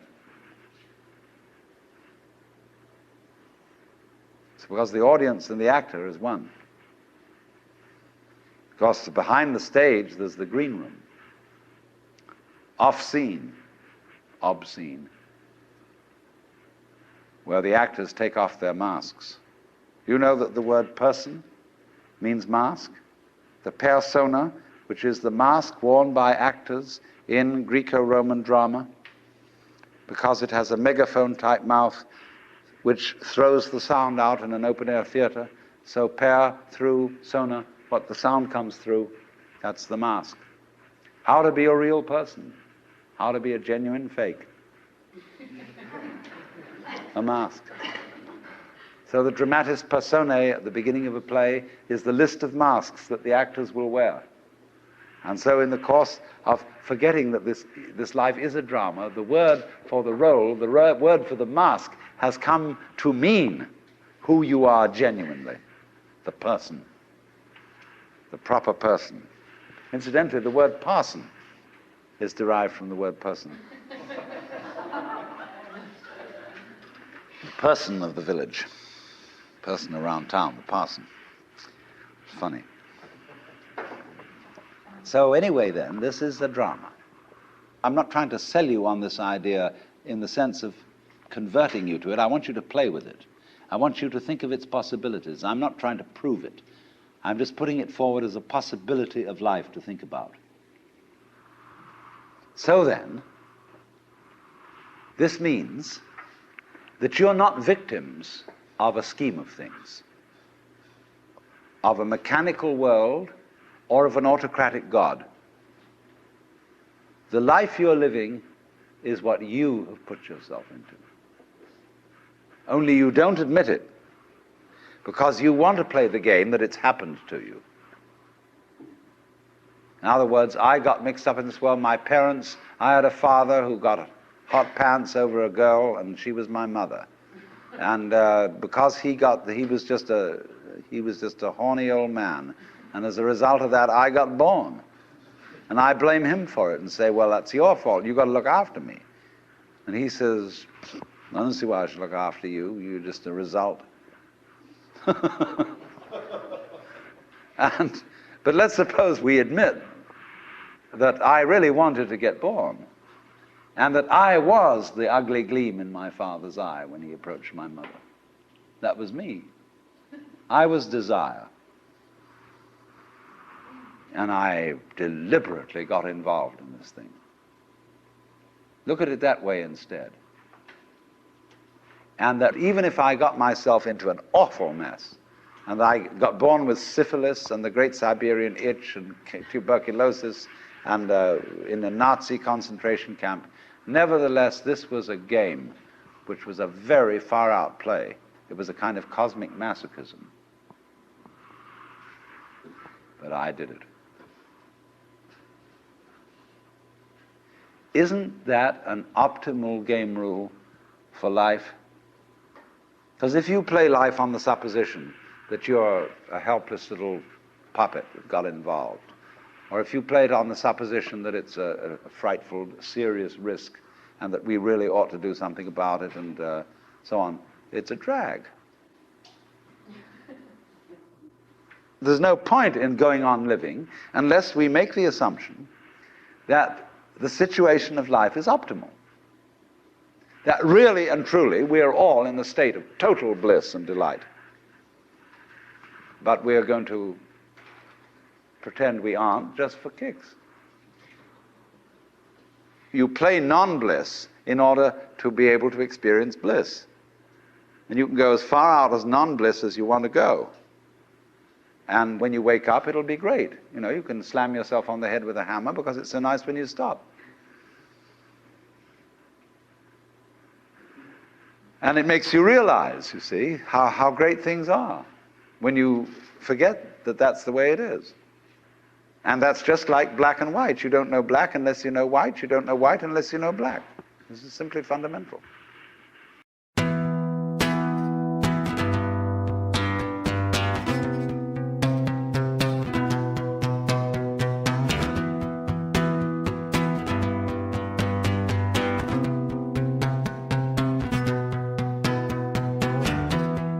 I falling free, trying my best not to forget what happened to us, what happened to me, what happened as I let it slip. I was confused by the powers that be, forgetting names and faces. Passers-by were looking at me as if they could erase it. Baby, did you forget to take your meds? Baby, did you forget to take your meds? I was alone, staring over the ledge, trying my best not to forget all manner of joy, all manner of glee, and our one heroic pledge. How it mattered to us, how it mattered to me, and the consequences. I was confused about the birds and the bees, forgetting if I meant it. Baby, did you forget to take your meds? Baby, did you forget to take your meds? Baby, did you forget to take your meds? Baby, did you forget to take your meds? And the sex and the drugs and the complications, and the sex and the drugs and the complications, and the sex and the drugs and the complications, and the sex and the drugs and the complications. Baby, did you forget to take your meds? Baby, did you forget to take your meds? Baby, did you forget to take your meds? Baby, did you forget to take your meds? Did you forget to take your meds? Did you forget to take your meds? I was alone, falling free, trying my best not to forget.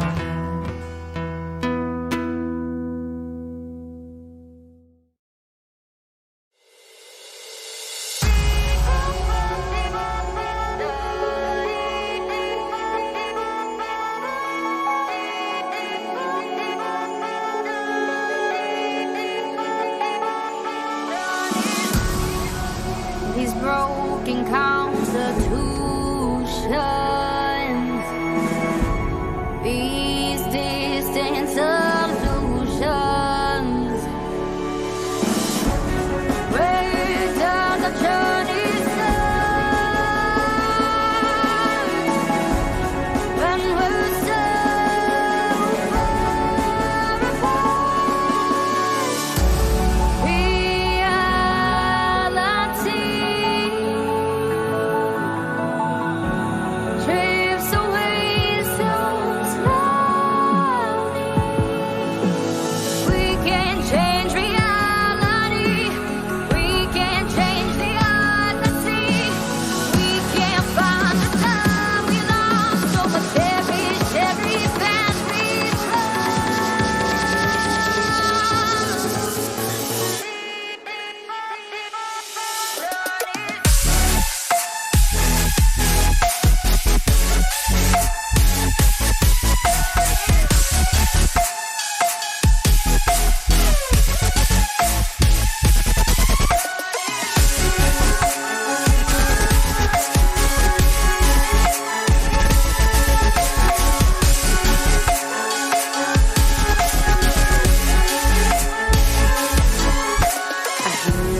know you weren't holding on. I fall apart at the break of dawn. I'm a slave to my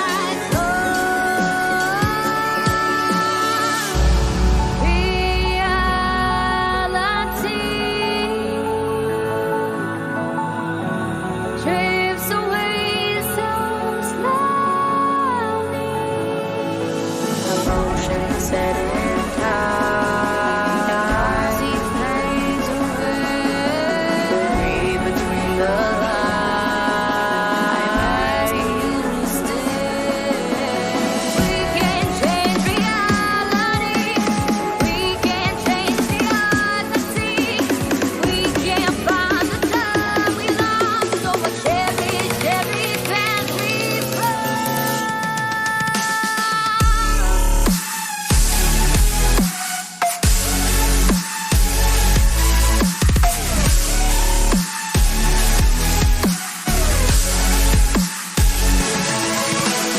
We can change reality. We can change the odds and see. We can find the time we lost. So much heavy can we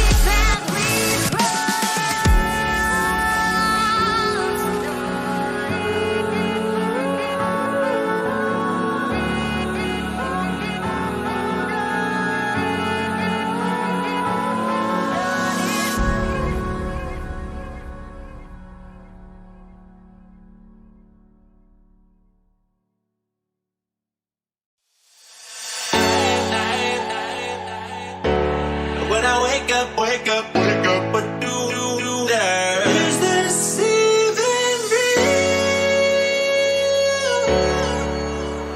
Only thing that kept my heart beating. Don't wanna miss a thing, so stay wide awake. Only come out at night, but we're still looking for a sign. When I wake up, oh, I can't help but to wonder, is this even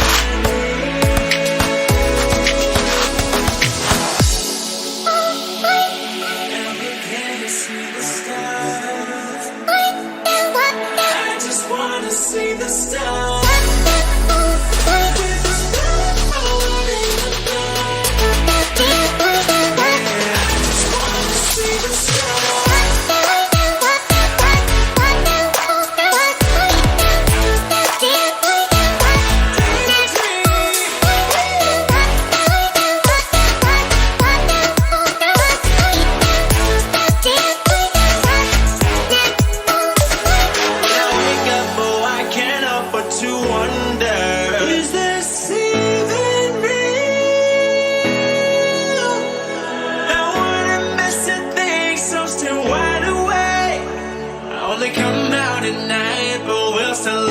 For sign. When I wake up, oh, I can't help but to wonder, is this even real? Come out at night, but we're still looking for a sign. When I wake up, oh, I can't help but to wonder, is this even real? Can't see the stars. I just wanna see the stars.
When I walk beside her, I am the better man.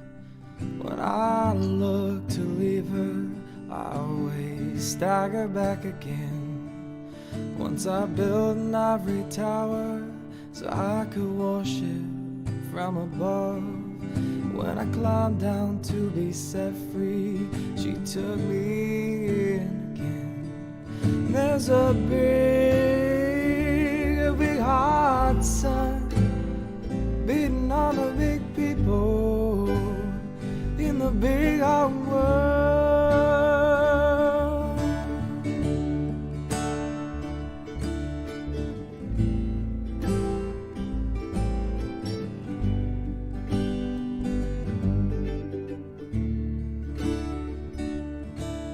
When she comes down to greet me, she is mercy at my feet. When I see her pin her charm, she just throws it back at me. Once I dug an early grave to find a better land. She just smiled and laughed at me. She took her bruises back again. And there's a big hot sun beating on the big people in a big hot world. There's a big hot sun beating on the big people in the big hot world.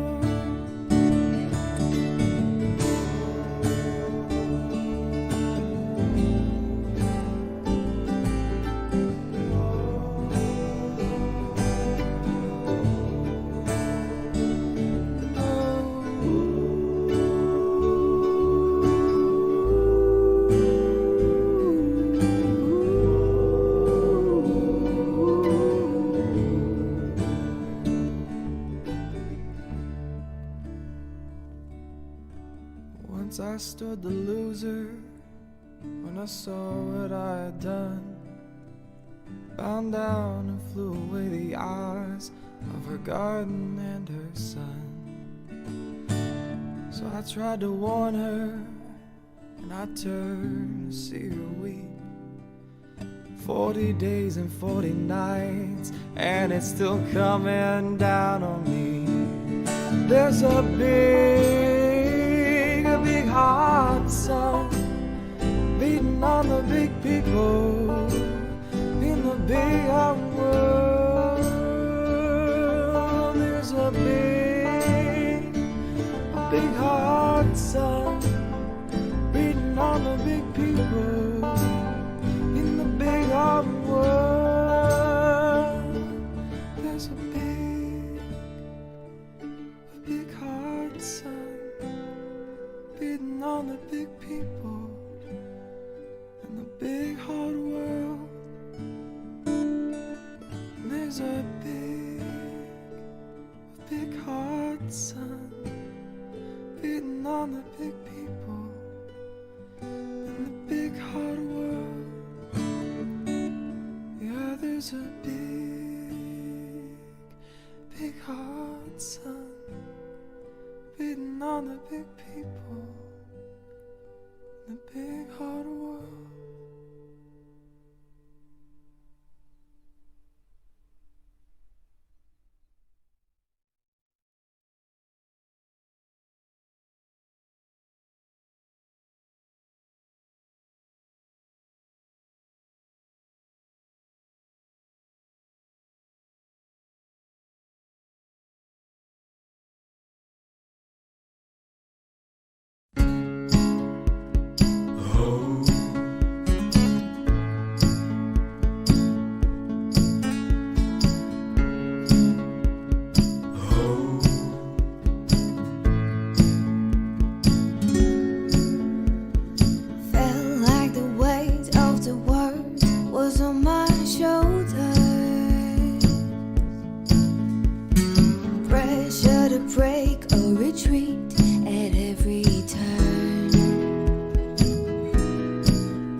I've come to fight to go back now.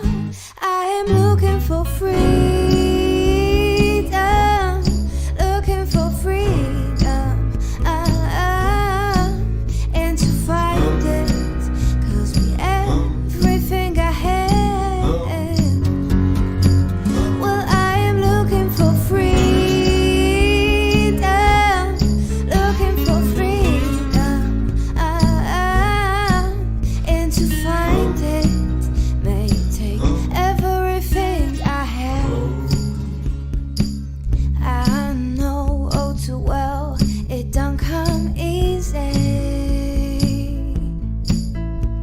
The chains of the words, they seem to move in tight. I try to walk around if I'm stumbling so familiar. I try to give up, but the doubt is so strong.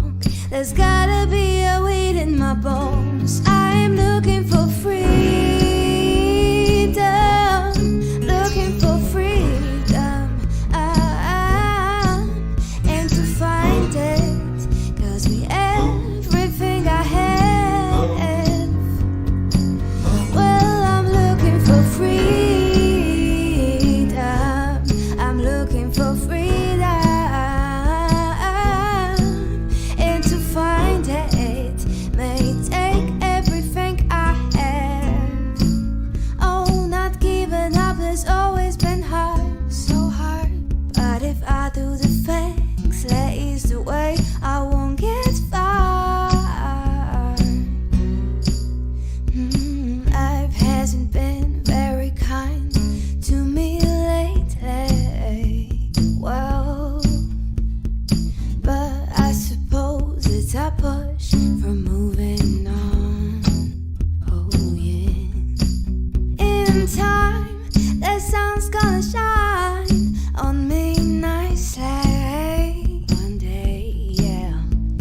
Something tells me good things are coming, and I ain't gonna not believe. I am looking for freedom, looking for freedom, and to find it, 'cause we everything I have. Well, I am looking for freedom, looking for freedom, and to find it may take everything I have.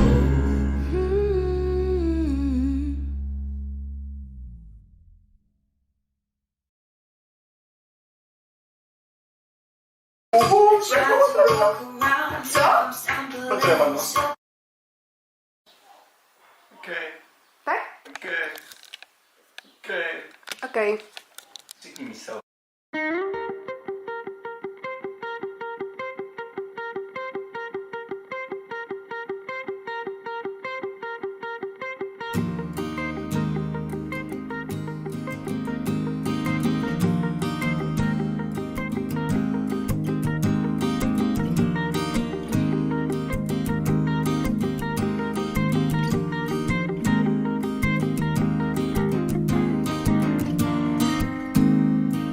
Welcome to your life. There's no turning back. Even while we sleep, we will find you acting on your best behavior. Turn your back on Mother Nature. Everybody wants to rule the world.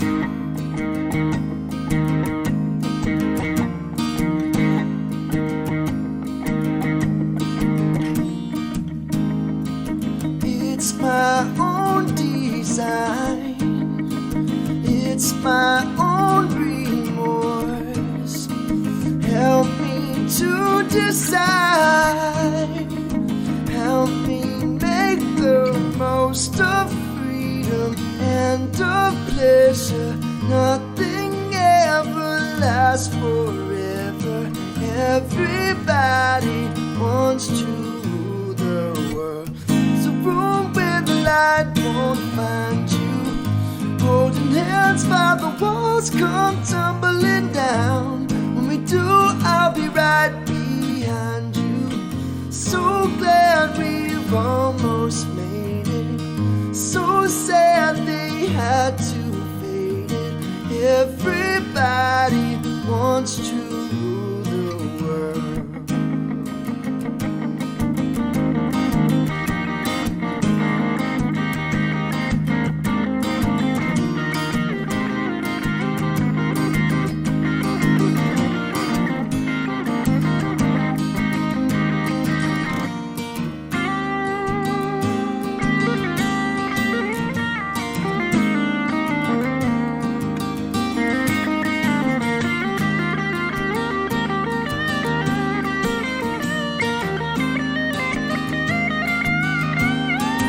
I can't stand this indecision, married with the lack of vision. Everybody wants to rule the world. Say that you'll never, never, never, never need it.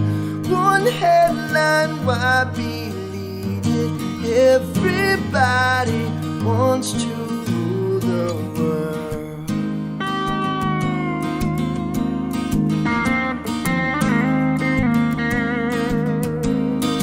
All for freedom and for pleasure. Nothing ever lasts forever. Everybody wants to rule the world.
There must be a madness that has taken us all.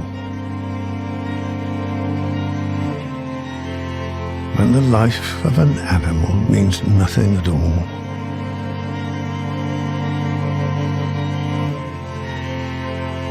But for all those creatures with stories they cannot tell, we will be the voice to help end their living hell.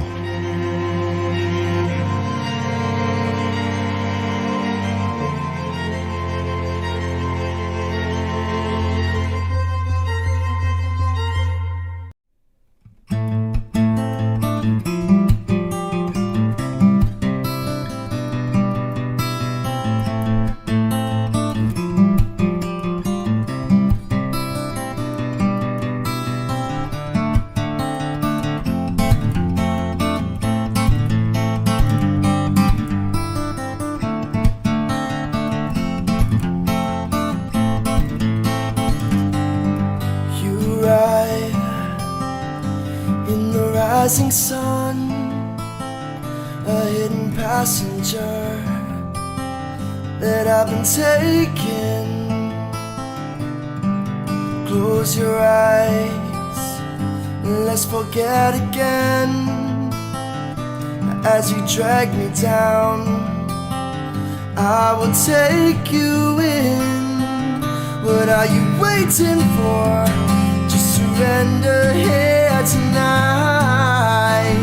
What are you waiting for as we go towards the light?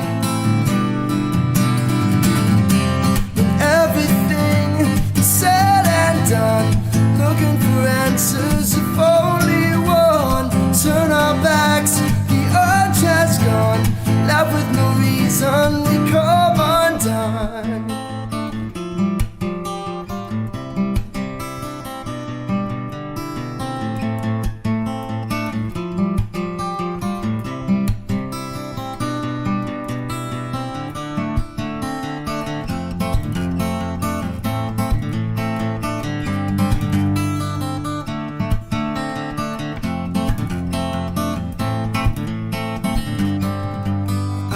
caught in your slow release. Seems like you're a traveler, eager to move me.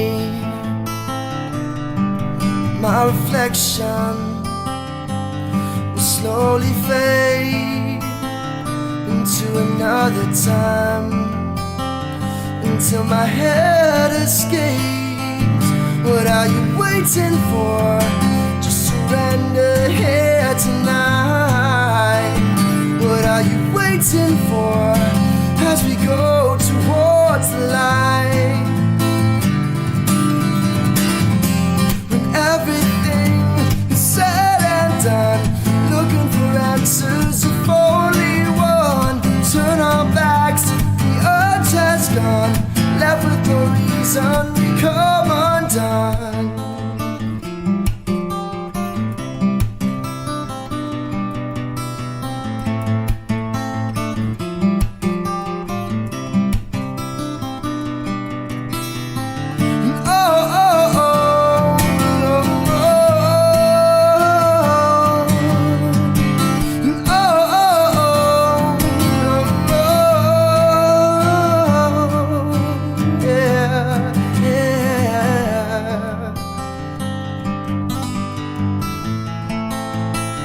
What are you waiting for? What are you waiting for? Yeah, oh. What are you waiting for? Yeah.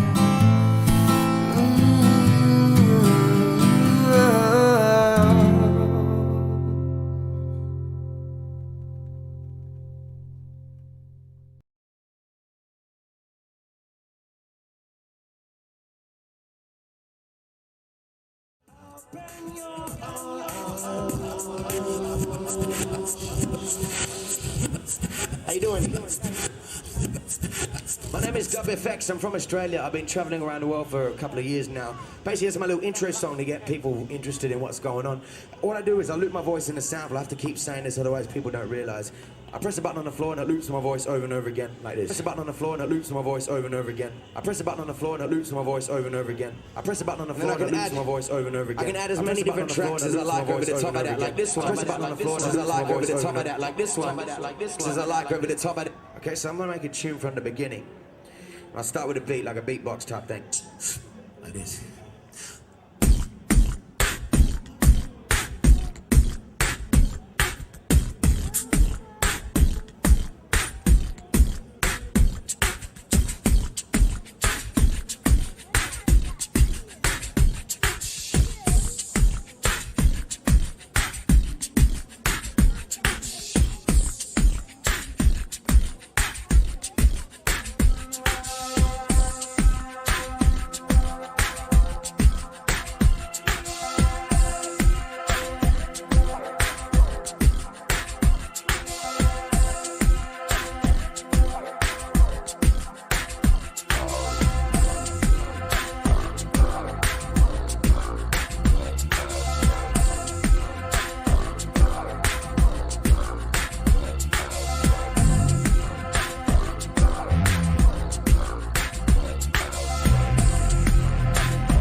I'll quickly explain what I just did. First I made the beat, then I made the harmonies and a chick sound over the top on number 2, then I made the bass line. Now the bass line is me singing through the microphone, it goes through the effects pedal and gets manipulated to sound like a bass like this. You put it together, it sounds like this. Okay. I wrote this song, by the way, back in Australia a few years ago. I'd been working in loads of different crappy jobs and I wanted to sort of do music with my life and I didn't know how to do it. And I wrote a song about it like this, so sort of start. I got my eyes open wide to the ceiling. I'm lying on my back in the center of a room. I've got a voice giving me a funny feeling. It's telling me the world's gonna end real soon. I've gotta get a job, otherwise I'm unappealing. Do my little dance for the man and consume. So I let my energy build for the healing, so I can rain down with my supersonic boom. I'm healed down by a fall on my way to the top. All clouded and the pressure won't rise. On a mission to the sky with the stars in my eyes. If the weather won't compromise, like a ball on a chain that is strapped to my brain. I'm a prisoner inside of my dreams. So I will appreciate the future of a day where the clouds open up and scream. And I said now, ain't gonna spend my time wondering why I never made it, no. Oh, I never made it, I never made it. I ain't gonna spend my days thinking about why I never made it.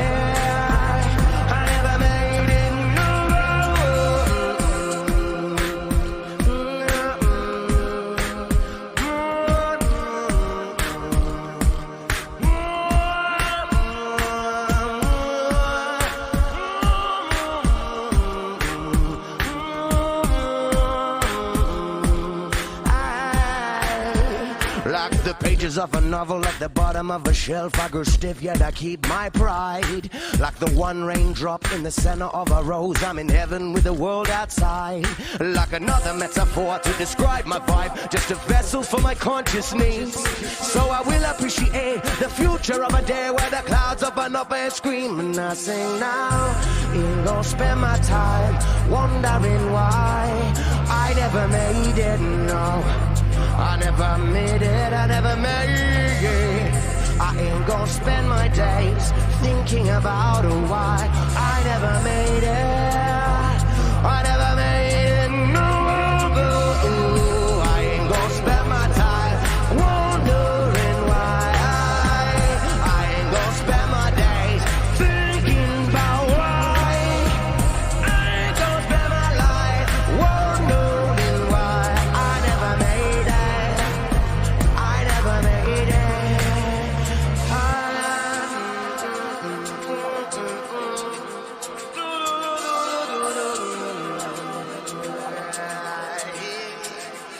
Oh, it's times like this I need to lose my inhibitions. Raise my fist and forget about decisions. Help persist in that party that I'm giving, take on the vibe. Soon you will be singing. It's times like this you need to lose your inhibitions. Raise your fist and forget about decisions. Help persist in that party that I'm giving, take on the vibe. Soon you will be singing this. Time like this I need to lose my inhibitions. Raise my fist and forget about decisions. Help persist in that party that I'm giving, take on the vibe. Soon you will be singing this. Time like this I need to lose my inhibitions. Raise your fist and forget about decisions. And persist in that part that I'm giving, take on the vibe now. I ain't gonna spend my time wondering why. I ain't gonna spend my days thinking about why. I ain't gonna spend my life wondering why I never made it. I've already made it. So I ain't gonna spend my time wondering why. I ain't gonna spend my days thinking about why. I ain't gonna spend my life wondering why I never made it. I've already made it. I've already made it. I've already made it. I've already made it. I've already made it. Cheers. Thank you. Under a tune. This song's on the CD. If you like what you hear, come and grab a CD.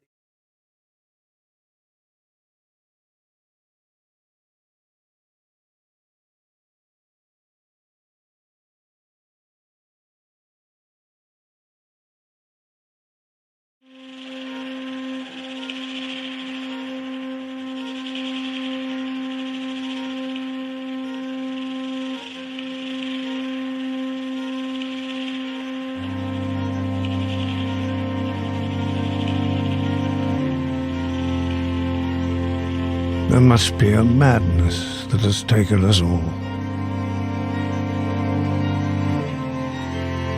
when the life of an animal means nothing at all.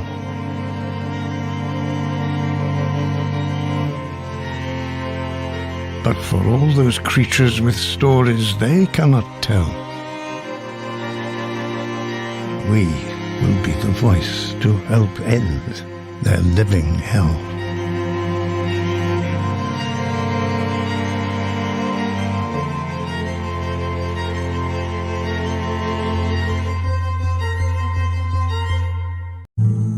Welcome to the show where you don't know if it's part of the show. Welcome to the show. If you don't know, it's part of the show. Didn't they teach you to reach for the stars while opening up the bars and keeping you chained down with mortgage bills and cars? Vaccines for your arms, kids sounding like supercharged, caffeinated hate-filled scars and rage-quit repertoires. No answers for yards, caught up in emotion that's not even yours. Imposter truths like impeccable retards, lined up for your serving of Gish Galloping wars. No remedy can't save the lost, in love with the yarn. I'm tired of walking into refracted shards, poor science displayed by disgusting bards. Soaked in sin with your dupe is delight in a new hand of cards. Been so long, seems like for love I'm just too hard, I'm just too hard. I said, welcome to the show where you don't know if it's part of the show. Welcome to the show. If you don't know, you don't know. Intoxicated 8 makes you believe you're spinning in space while you have no shame or grace. It's a disdainful state I used to contemplate, how to save myself from my own self-hate. Wonder why I was even made with a dreadful fate, forced to try and awake with a full plate. No one to help me stay awake or educate. I've had to liberate and fight through hidden gates. But my brother, heaven could never be late, and rockets don't work in space. It's all fake, the show is on Mars. It's a joke, but you're too far gone, it won't be long. Fepe's beak is strong. We have our song and we march along like streams of knowledge leading to God's holy pond, and lives of truth that hits the bong and sings the song, turns mankind from the wrong. We come in peace with a holy gown and all of us wearing our holy crowns. Said the earth is flat and we probably just won't get along, just to go along. I said, welcome to the show where you don't know if it's part of the show. Welcome to the show. If you don't know, you don't know.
I don't think I'll find another like you.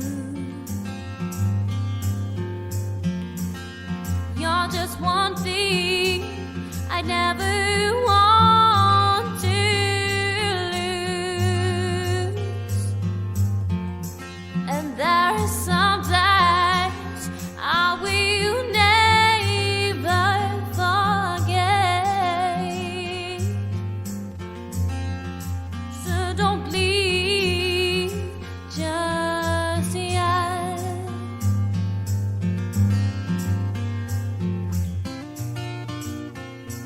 I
one big conspiracy. I see the truth, then I feel the lies. When so many different views and so many different eyes make us paralyzed. We're also hypnotized from all the fluorides and chemtrails up in the skies. They wanna dumb us down just because they're scared of us. They know that if we band together we could rise above. Like feed us lies on the telly cause so many trust that the UN's agenda actually cares about us. But I know better, you see it's all about to end. It's a worldwide suicide fashion trend. We wanna look pretty and we wanna all pretend, but the truth is something nobody can comprehend. That's right.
So far away, the moon isn't what they say. Everything that glitters is not gold. They sell a dream and steal your soul. They see the victim as she cries, and all the poets wonder why. The sun is not so far away. The moon is not what they say. The sun is not so far away.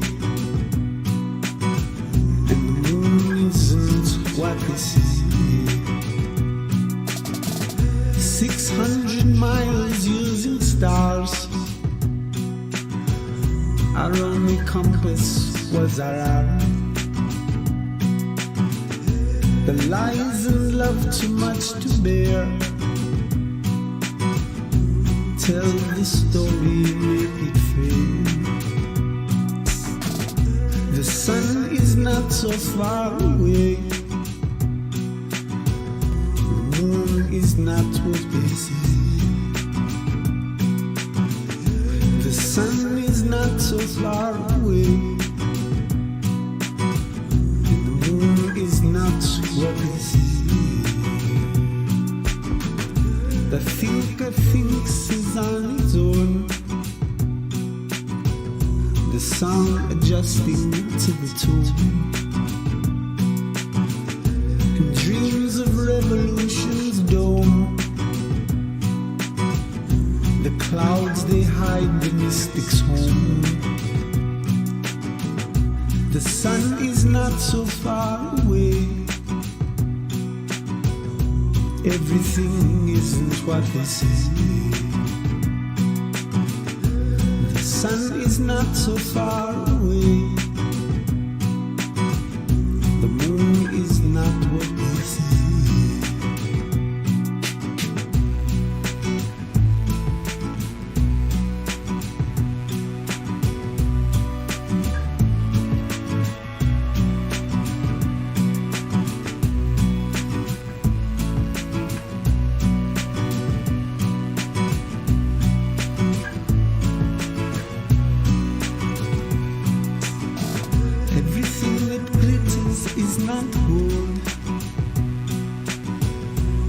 Sell a dream and steal your soul.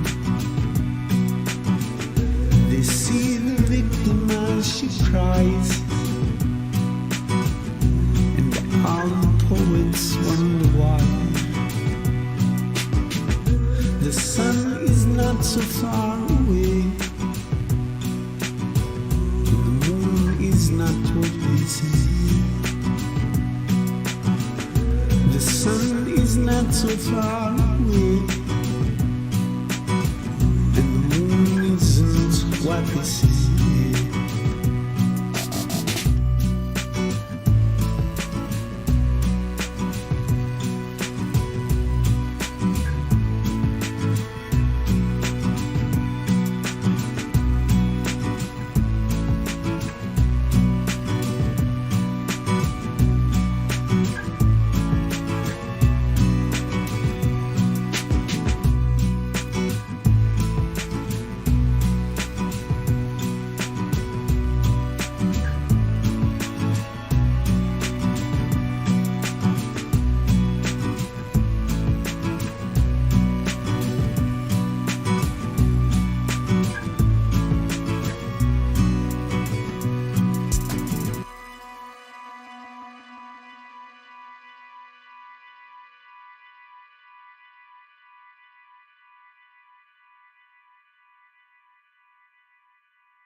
Time is a social institution and not a physical reality.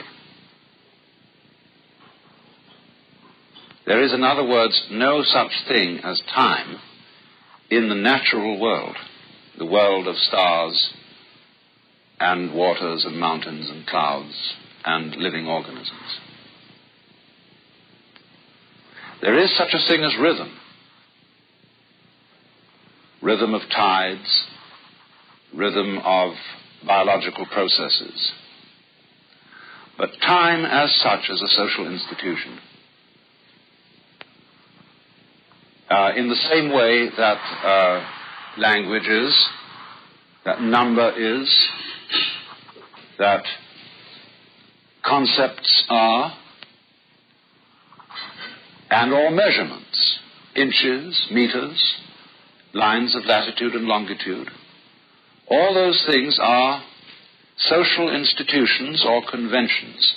The word convention from the Latin convenire, to come together, to agree about something, to hold a convention, and thus, of course, in its deteriorated sense, when we say of something it's purely conventional, that is to say, you needn't take it seriously.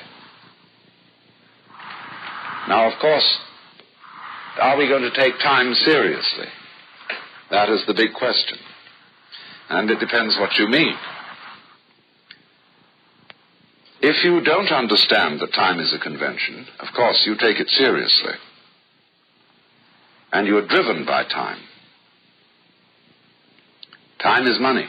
Time is of the essence. And we do, don't we, live in a culture, or a complex of cultures in the Western world, where we are literally driven by time. If you read a book like Jules Henry's marvelous work, Culture Against Man, he documents in the most extraordinary way to what an extent this particular culture is driven. So that even the psychologists have altered the old-fashioned word instincts, and now they call them drives.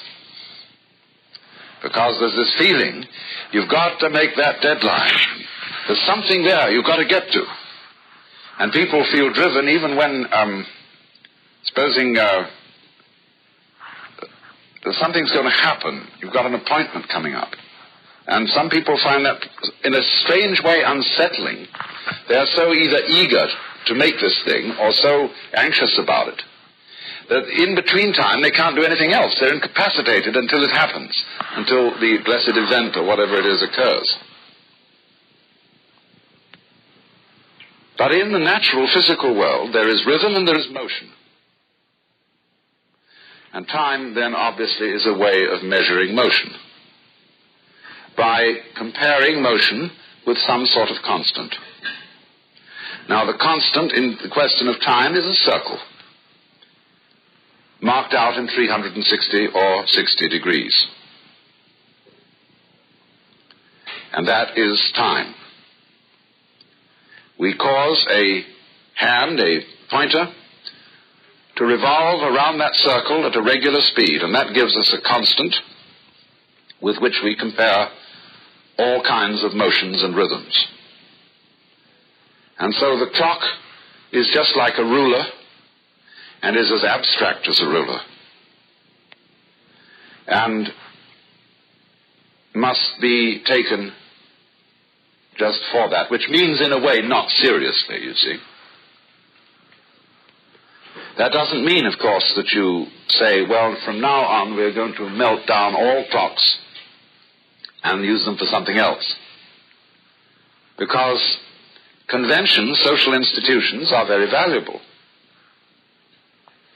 Corresponding to the watch, there is the compass. And that also is a circle, divided 4 ways, north, south, east, and west. The Buddhists speak of 10 directions because they have not only the 8 points of the compass, but they add to that above and below. And in their mythology, they have guardian kings whose duty it is to guard the 10 directions.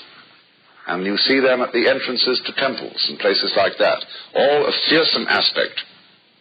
The cosmic traffic cops, who are that fierce and are that firm about it all, because it is, after all, important that I can meet you at 4 o'clock in the afternoon at the corner of 42nd Street and 5th Avenue. Because if we couldn't make that sort of agreement, that sort of convention, we couldn't convene. And insofar as it is important to us to meet, we require these sorts of compasses and timers in the vast emptiness of the cosmos. But we must recognize that these things are, as it were, written across vast emptiness. The ground of being, as Tillich calls God, has nothing in it where you can stand. You can't catch hold of it. You can't describe it. But you can imagine all sorts of things in it. Indeed, perhaps the whole physical universe is such an imagination. But don't take it for being ultimately real. There are, of course, sort of gradations of reality. One could say the clock, the lines of latitude and longitude, and words and things like that, abstractions, have a rather flimsy kind of reality. Next in order will come, of course, what we call ordinarily the physical world. We say, well, that's material, that matters. And so it has a little harder kind of reality. And most people stop there and they think there's nothing at a deeper level than that. And that's simply because of the limitations of man's of consciousness, of his conscious attention. Conscious attention is so worked out that it tends to ignore all constants. In other words, when you move from the Middle West and come and live in California, at first when you get here you think, oh, this is a fantastic place, see? It is so beautiful and so lush and so on. And you stay here after a while, and in a few years you start taking the place for granted, because it's a constant stimulation of consciousness. Also, for example, when you're listening to recorded music, there is always a kind of electronic hum. But we screen that out and ignore it. And so it becomes unconscious. Well, so in a similar way, there is what you might call a continuum, a something or other, in which all physical phenomena exist. And you ignore it unless in some way or other you can make it hum. And so various practices like performing yoga exercises or Zen meditations or certain kinds of chemicals can cause your entire sensorium to hum. And this draws your attention to the ground, the background of everything that you're perceiving which you ordinarily ignore. I think there is going around an entirely new religion called hum. And hum has no organization, no hierarchy, no doctrines, only music and ritual. And just hum. If anybody asks what's it all about, they say, well, come and see. Come in here, come and hum. That would be kind of nice to have something like that. I don't know whether it exists or not, but it ought to. But at any rate, the continuum in which everything occurs is, of course, basically what you are. Only because we get absorbed in details, we forget all about it. Deep down, far, far within yourself, you know very well indeed that you are that. And that what we call consciousness and unconsciousness, coming and going, life and death, are changing modalities within this whatever it is we are.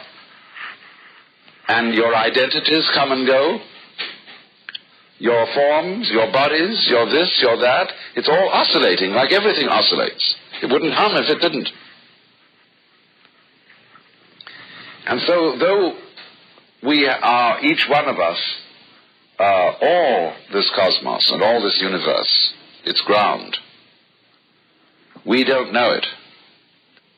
Because we can't make it an item of knowledge, a particular, and we think the only kind of knowledge there is knowledge of particulars. A logical positivist will argue this to the death. And say, well, because your thing that is common to all makes no difference. It's true. In a mathematical equation, you cancel out as irrelevant terms that are equivalent on both sides of the equation. You remove them as redundant. But you know, these things aren't redundant. Well, it's as perfectly true that a statement about the ground of being is, from the standpoint of formal logic, quite meaningless. It makes an enormous difference to the way a person actually feels and behaves, whether he's aware of the ground of being or not. The ground of being isn't a logical proposition. It enters into human life as an extremely vivid experience. And the difference between a person who sees that and a person who doesn't is quite startling. They behave differently. It may not be the way you want them to behave, but it's sure different. And so it's like being in love. It's quite unreasonable to be in love. But when you're in love, you're entirely changed and you behave differently, even though you may be crazy. So certain crazy things like being in love or like being aware of the ground of being are immense factors in human life. Even though from the standpoint of academic philosophy and the kind of a I won't say scientific, I want to say scientismic, kind of phony science, they shouldn't be matters of scholarly attention. Nevertheless, they're tremendously important. So within this enormous so-called void, call it void not because it's nothing in the literal sense, but because you can't pin it down. But you can experience it. And when you do experience it, you wonder why the devil you didn't see it all along. Because it was so obvious. Nothing is more obvious than this. So within that void, you see, we set up these two great circles, the time circle and the space circle. And we notch them all the way around, and we use these concepts, which are really in our heads, as constants by which we regulate all sorts of events. Now then, when you lose sight of the conventionality of these things, because you are absorbed in details and have become unconscious of the totality, you begin to invest emotions in them. You may, for example, go to a game of some kind, football, basketball, or chess, and you watch the game. And you know it's only a game. At least that was what you understood when you went in. But as it progresses and you become more absorbed in the back and forth of the game, your emotions begin to be affected. And you start cheering for one side, or want to take the part of the underdog, or something of this kind. And that's what happened to us when we were born. We got into a gaming room. And it was only a game, but we begin to take it all terribly seriously. And each one of us is given a part in the game. And people tell us who we are. Well, from babyhood up. They say, this is the way you are. It's not like you to do a thing like that, you see? As your mother says to you. Because she establishes an identity for you. And this identity is something you have to make, because you've got to amount to something. You've got to be someone. I mean, as if, because in the beginning, I suppose, really, we are nobody. But that simply means nobody.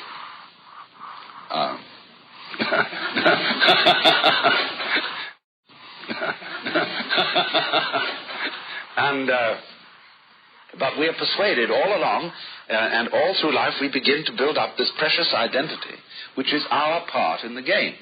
It's like you're playing black, I'm playing white, or you're diamonds, I'm clubs, or whatever it is, you see. And so we get a tremendous emotional investment in this identity. And its fortunes on a kind of game, like the old-fashioned snakes and ladders, when you land on a certain square and you have to go back and so on. All this absorbs us. And then finally we discover that the props that we've all put together to constitute this identity are wearing out. And we're not able to keep up this identity. And gradually we get old, and we begin to fail. And then there's all this thought that, well, it's too bad, it's all over. And because we've got bamboozled into thinking that what was really going on. So, one of the greatest hoaxes in this whole thing is the future. I don't know why I should be giving a whole series of seminars on the future, but it's important to understand thoroughly the nature of hoaxes. Now, when in talking in this sort of way, don't take me too seriously. In all my writing and lecturing, I exaggerate.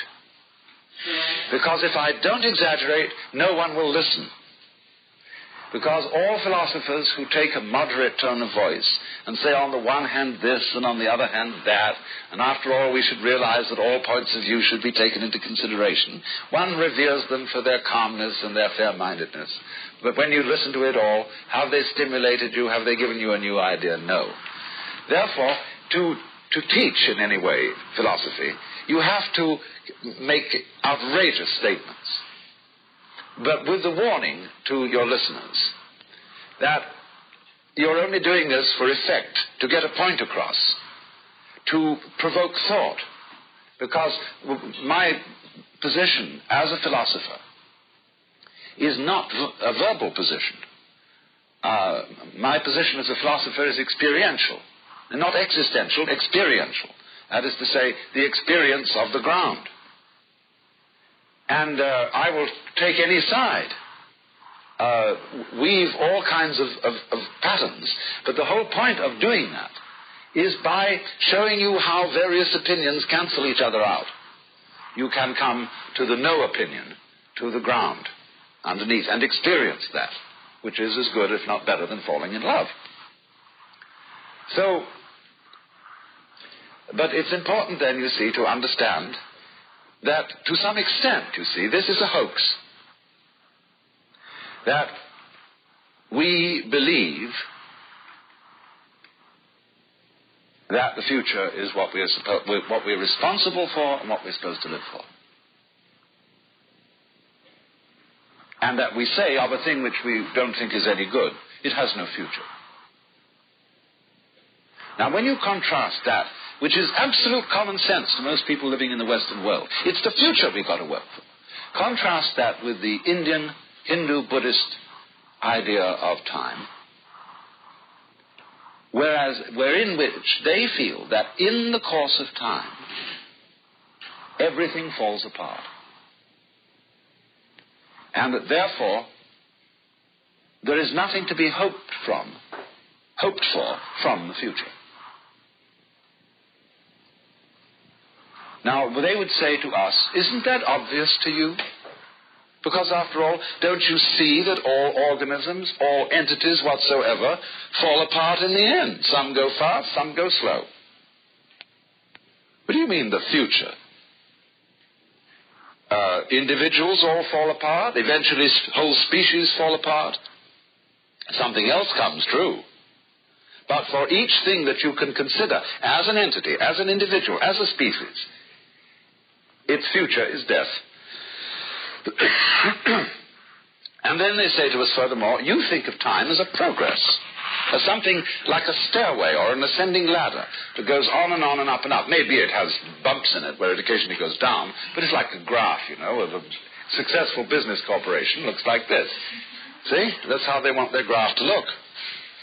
The Hindu says, you're absurd. The very thing you use for telling time is round. Don't you see? It just goes round. And so, look at the stars. Isn't everything going round? Aren't the galaxies going round? It is going round and round. It isn't going anywhere except round. And we say to them, oh, you poor Hindus, the trouble with you is that you don't have any technology. You have a terrible economy. Most of you are starving. You think life is just terrible, and therefore you have a pessimistic view of it. Well, that makes them laugh themselves silly. They have a pessimistic view. Well, the point is, we're not pessimistic because we know that the whole thing is a hoax. We know who we really are. And you poor Westerners, you're bug-eyed. You rush around with long noses. You have deep-set eyes. And you go poking your noses into everything. You send out missionaries because you are so uncertain of your own opinions that you have to convert everyone else to agree with you. And you're quite mad.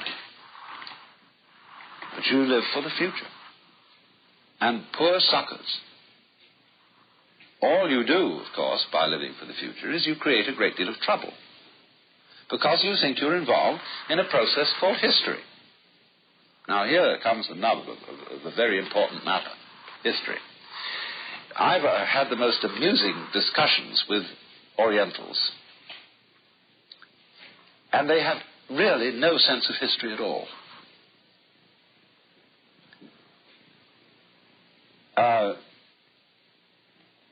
For them, life goes around, and one year is pretty much the same as the next year. There are rhythms of birth and death. There are rhythms of rulers and revolutions and this and that, but they don't regard it as having some important progression in it. They have chronicles. At least the Chinese kept chronicles. But keeping chronicles is like keeping a diary or a daybook. It's a very different thing from writing history, where you're trying to make out some sort of sense in the course of events. Chroniclers just keep the records. And the Hindus didn't even bother to keep chronicles properly. So it's practically impossible to establish the date of a document from India, unless it was quite recent. Because every time they re-recited it or recopied it, they had to update the names. Because the king in it was an archetypal king. And every king is an example of the archetypal king about whom the story is told. All these Hindu scriptures are like our fairy tales. Once upon a time. Who knows when? 1,000,000 years ago? 20 years ago? It's all the same. because the course of events and the rhythm is cyclic. So, we, on the other hand, from St. Augustine was the real troublemaker. I'm not absolutely sure that the Hebrews had a linear theory of time. It's questionable. They might have had one. Because they did look forward to the coming of the Messiah, to the day of the Lord, they had this apocalyptic idea that they were in such a wretched situation that there was going to come a day when the divine power would intervene in human events and set everything to right, and there would be a head-knocking session called the Last Judgment, and everybody would be put in order. Well, what St. Augustine did with that, you see, he rejected the cyclic theory of time, not quite so much on account of the day of the Lord, coming at the end of time, but on account of the incarnation. He was somehow fixed on the idea that when Jesus was crucified, that was the one full, perfect, sufficient sacrifice for the sins of the whole world. It happened once. And if time is cyclic, he argued, this would have to happen again and again and again, and that couldn't be. Therefore, there is only one time, one progression of time, from the creation of the world through its redemption by the sacrifice of the cross and on to the final judgment. Then time would cease and we should be in eternity. And from this, theologians increasingly began to think about the historicity of Jesus and to emphasize that it was a historical fact and that history, as worked out in the Bible stories from the creation through the fall to the doings of Noah and Abraham and the captivity of the Israelites in Egypt and the giving of the law by Moses, all this was worked out as being the mighty acts of God which revealed the divine pattern for the course of human events. And the funny thing is that although many, many historians living today are not Christians and not Jews and don't believe in anything of that, they still think of history as a significant momentum towards progress, something that our children's children are going to get. We all suffered and lived for them, but you're going to inherit this goodie down the end of the line. Now, we really don't know and can't talk about progress unless we know where we're going and are making progress towards that desired object. But most people involved in what they call progress haven't the faintest idea where they're going. I have found increasingly that businessmen and military men are astoundingly impractical. They just don't know what they want. They think they know. I had a long discussion with the Air Force strategic people, and they asked me and some other philosophers, what is your basis for moral behavior? So I pulled their legs and said, the basis for my moral behavior is pure selfishness. A very practical selfishness. Said, of course, I am talking like this because you're all hard-headed people. I'm not going to give you any sentimentality and stupid stuff about love and so on, because you face reality. You're a military man, and you have to see that the United States of America as a collective selfishness is properly looked after. Now, I said, of course, in my own personal life, when I'm selfish, I'm not too crude about it. I don't run around hitting people over the head and telling them, gimme, gimme, gimme. I pretend like I'm a public servant, that I'm out for their best interests and all that sort of thing, but that's camouflage. So then I said, now, the only trouble about this is that to be effectively selfish, you've got to answer two questions. The first is, what do you want? And the second is, what do you mean by yourself? Well, you know, that just pulls the carpet out from under everything. Because what do I want? Well, if I answer as a kind of a sensible human being, what do I want in life? The really important thing I have had from the beginning, which is that I'm an incarnation of the ground of being like everybody else. That's the most important thing, because you can't get rid of that. The next thing is, of course, I want food. I want friendship, companions, love, and general singing and dancing and so on. And these are more or less attainable material realities. But then I look at my very wealthy friends who ought to be able to have all these things, especially those who are extremely active in business, and I realize they don't have them. They're the most miserable people. Here, you're a great executive of a very, very important corporation. To begin with, you are drowned in paper. You do nothing but scan paper and make decisions about paper all day. You may be the director of an oil company. You never get within sight of oil, except when you drive your car. Mostly you're surrounded with statistics about oil, finances about oil, and you are smothered in this. You have to spend almost all day in a wretched office building in a place like New York. You dress like a funeral director. I've had lunch at the board of directors of a very important oil company that shall be nameless. And it's like eating in a college cafeteria. The food was just, it was good food. It was extremely ordinary. But you would expect these great millionaires to be having caviar and glorious fish in aspic and wines and beautiful waitresses serving them and to be lounging at tables like Romans. No, sir. And then, if you've read an article in Look this week by Marshall McLuhan and George Leonard on sex, the future of sex, fantastic, brings up some information that what they call the narrow gauge specialized male, that is the sort of guy who gets out there and sells, and he mustn't have any feelings, because that would be unmanly to have any feelings, except he can have a kind of a gruff, but so many of these men are like that. And it says that role-playing of that kind of male gives you ulcers and all kinds of complaints, and is more deadly than facing the bullets in Vietnam.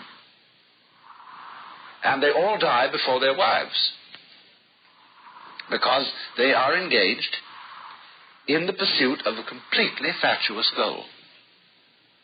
This fatuous goal is the future, and it is symbolized above all by money. They make lots of it, and having much more than they can even think about. And they have no idea what to do with it, except make more, except invest it in bigger and bigger units of something. And while they are harassed about that, and they're wondering about the antitrust boys, the Internal Revenue, their competitors, and all these ghouls who are involved in the game, they lie awake nights. They can't go home and throw the whole thing off. They have to get completely boozed. That's one way out. Or tranquilized, which is another way out.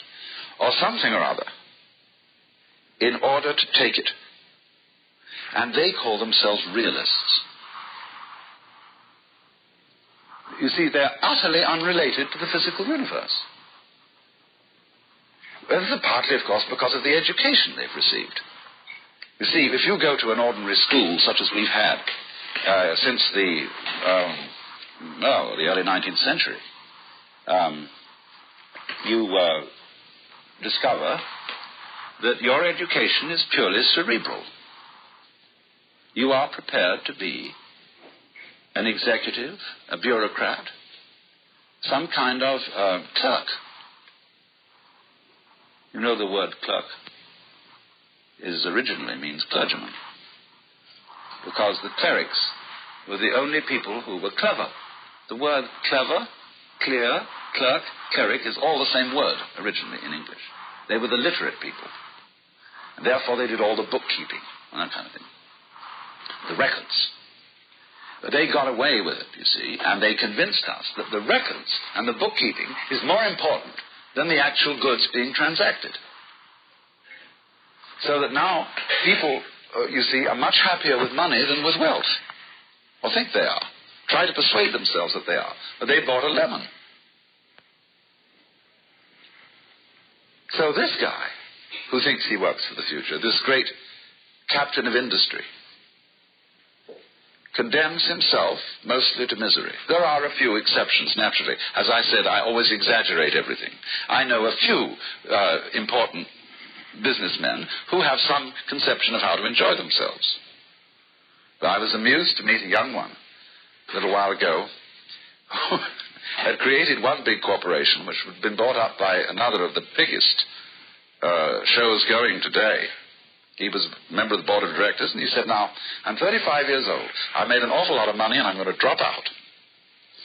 So he took off for India.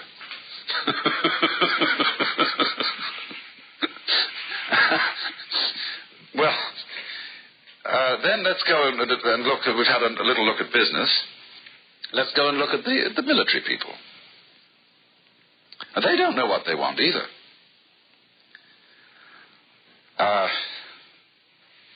First of all, they invented a weapon which was completely insane, because it isn't a weapon. It's simply a contrivance for planetary suicide. And now a weapon is a very specific thing. Now a sword is a weapon. And notice it's pointed and sharp and directional.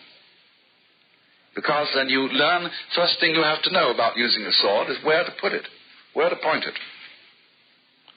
And so it is selective. But things like biological warfare, poison gas, and nuclear bombs are not selective. And you don't know when they're going to blow back on you or which way they're going, what the consequences of them are. The only thing you can do with them is you can pile them up and start lighting matches in the powder magazine. This is a very dangerous game that people might play with each other. Where we're both sitting in a powder magazine, and I dare you to drop that thing, or, you know, we'll blow ourselves both up if you don't do what I want. Now, this isn't strategy, it's madness. Beyond that, they don't have any objective. It would be understandable if we were going to Vietnam because of all those gorgeous little Oriental girls. We were going to capture the whole lot and bring them back here. But we're not. We are out to destroy something called communism. And nobody really can figure out what it is. Because if Russia is a communist country, all it is a one great big corporate business. It's one corporation instead of a cluster of corporations.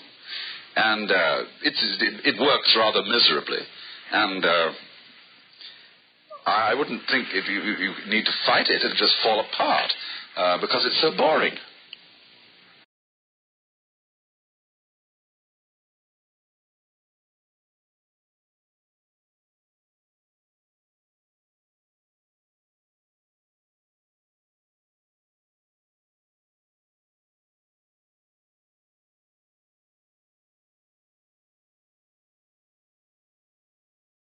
Recently, the Congress of the United States passed an act against burning the American flag.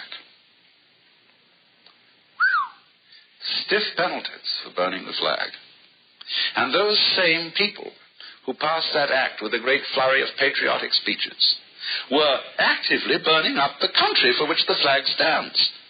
They are allowing every kind of scoundrelly use of the water, the air, the natural resources, and exploitation of the people, until the whole thing is being converted into a smog bowl.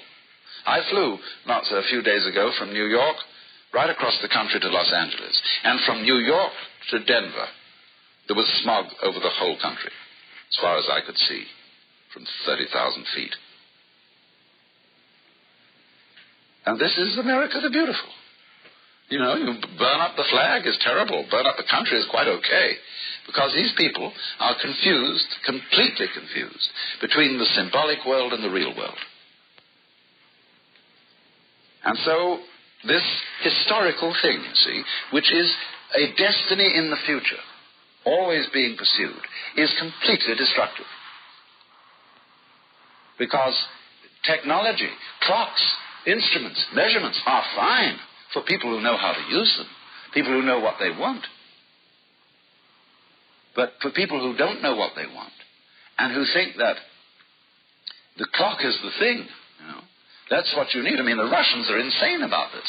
The moment they move into a place with their army that has some kind of technical civilization, they capture all the wristwatches in sight, and they cover themselves with wristwatches like bracelets. Because they're time crazy too. But those things are very wonderful for people who, as I say, know how to use them. Because you can make significant plans for the future if, and only if, you are alive today and now, and know how to live now, and know what to do with now. But if you don't, you see, you never will. Because the only time to start living is immediately. Do it. I mean, you know, why wait around for something to happen? Let's live it up now. Let's have a ball, you see? But we don't. Because we think that if we have it now, we won't have it tomorrow. But if you're always saving up to have it tomorrow, you never have it at all.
heaven or to hell, only time will tell. Through the sun into gray, I'll fight before I pray. Give me your hand. This is the end. All begun. All begun. This is the end. We are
down to the bad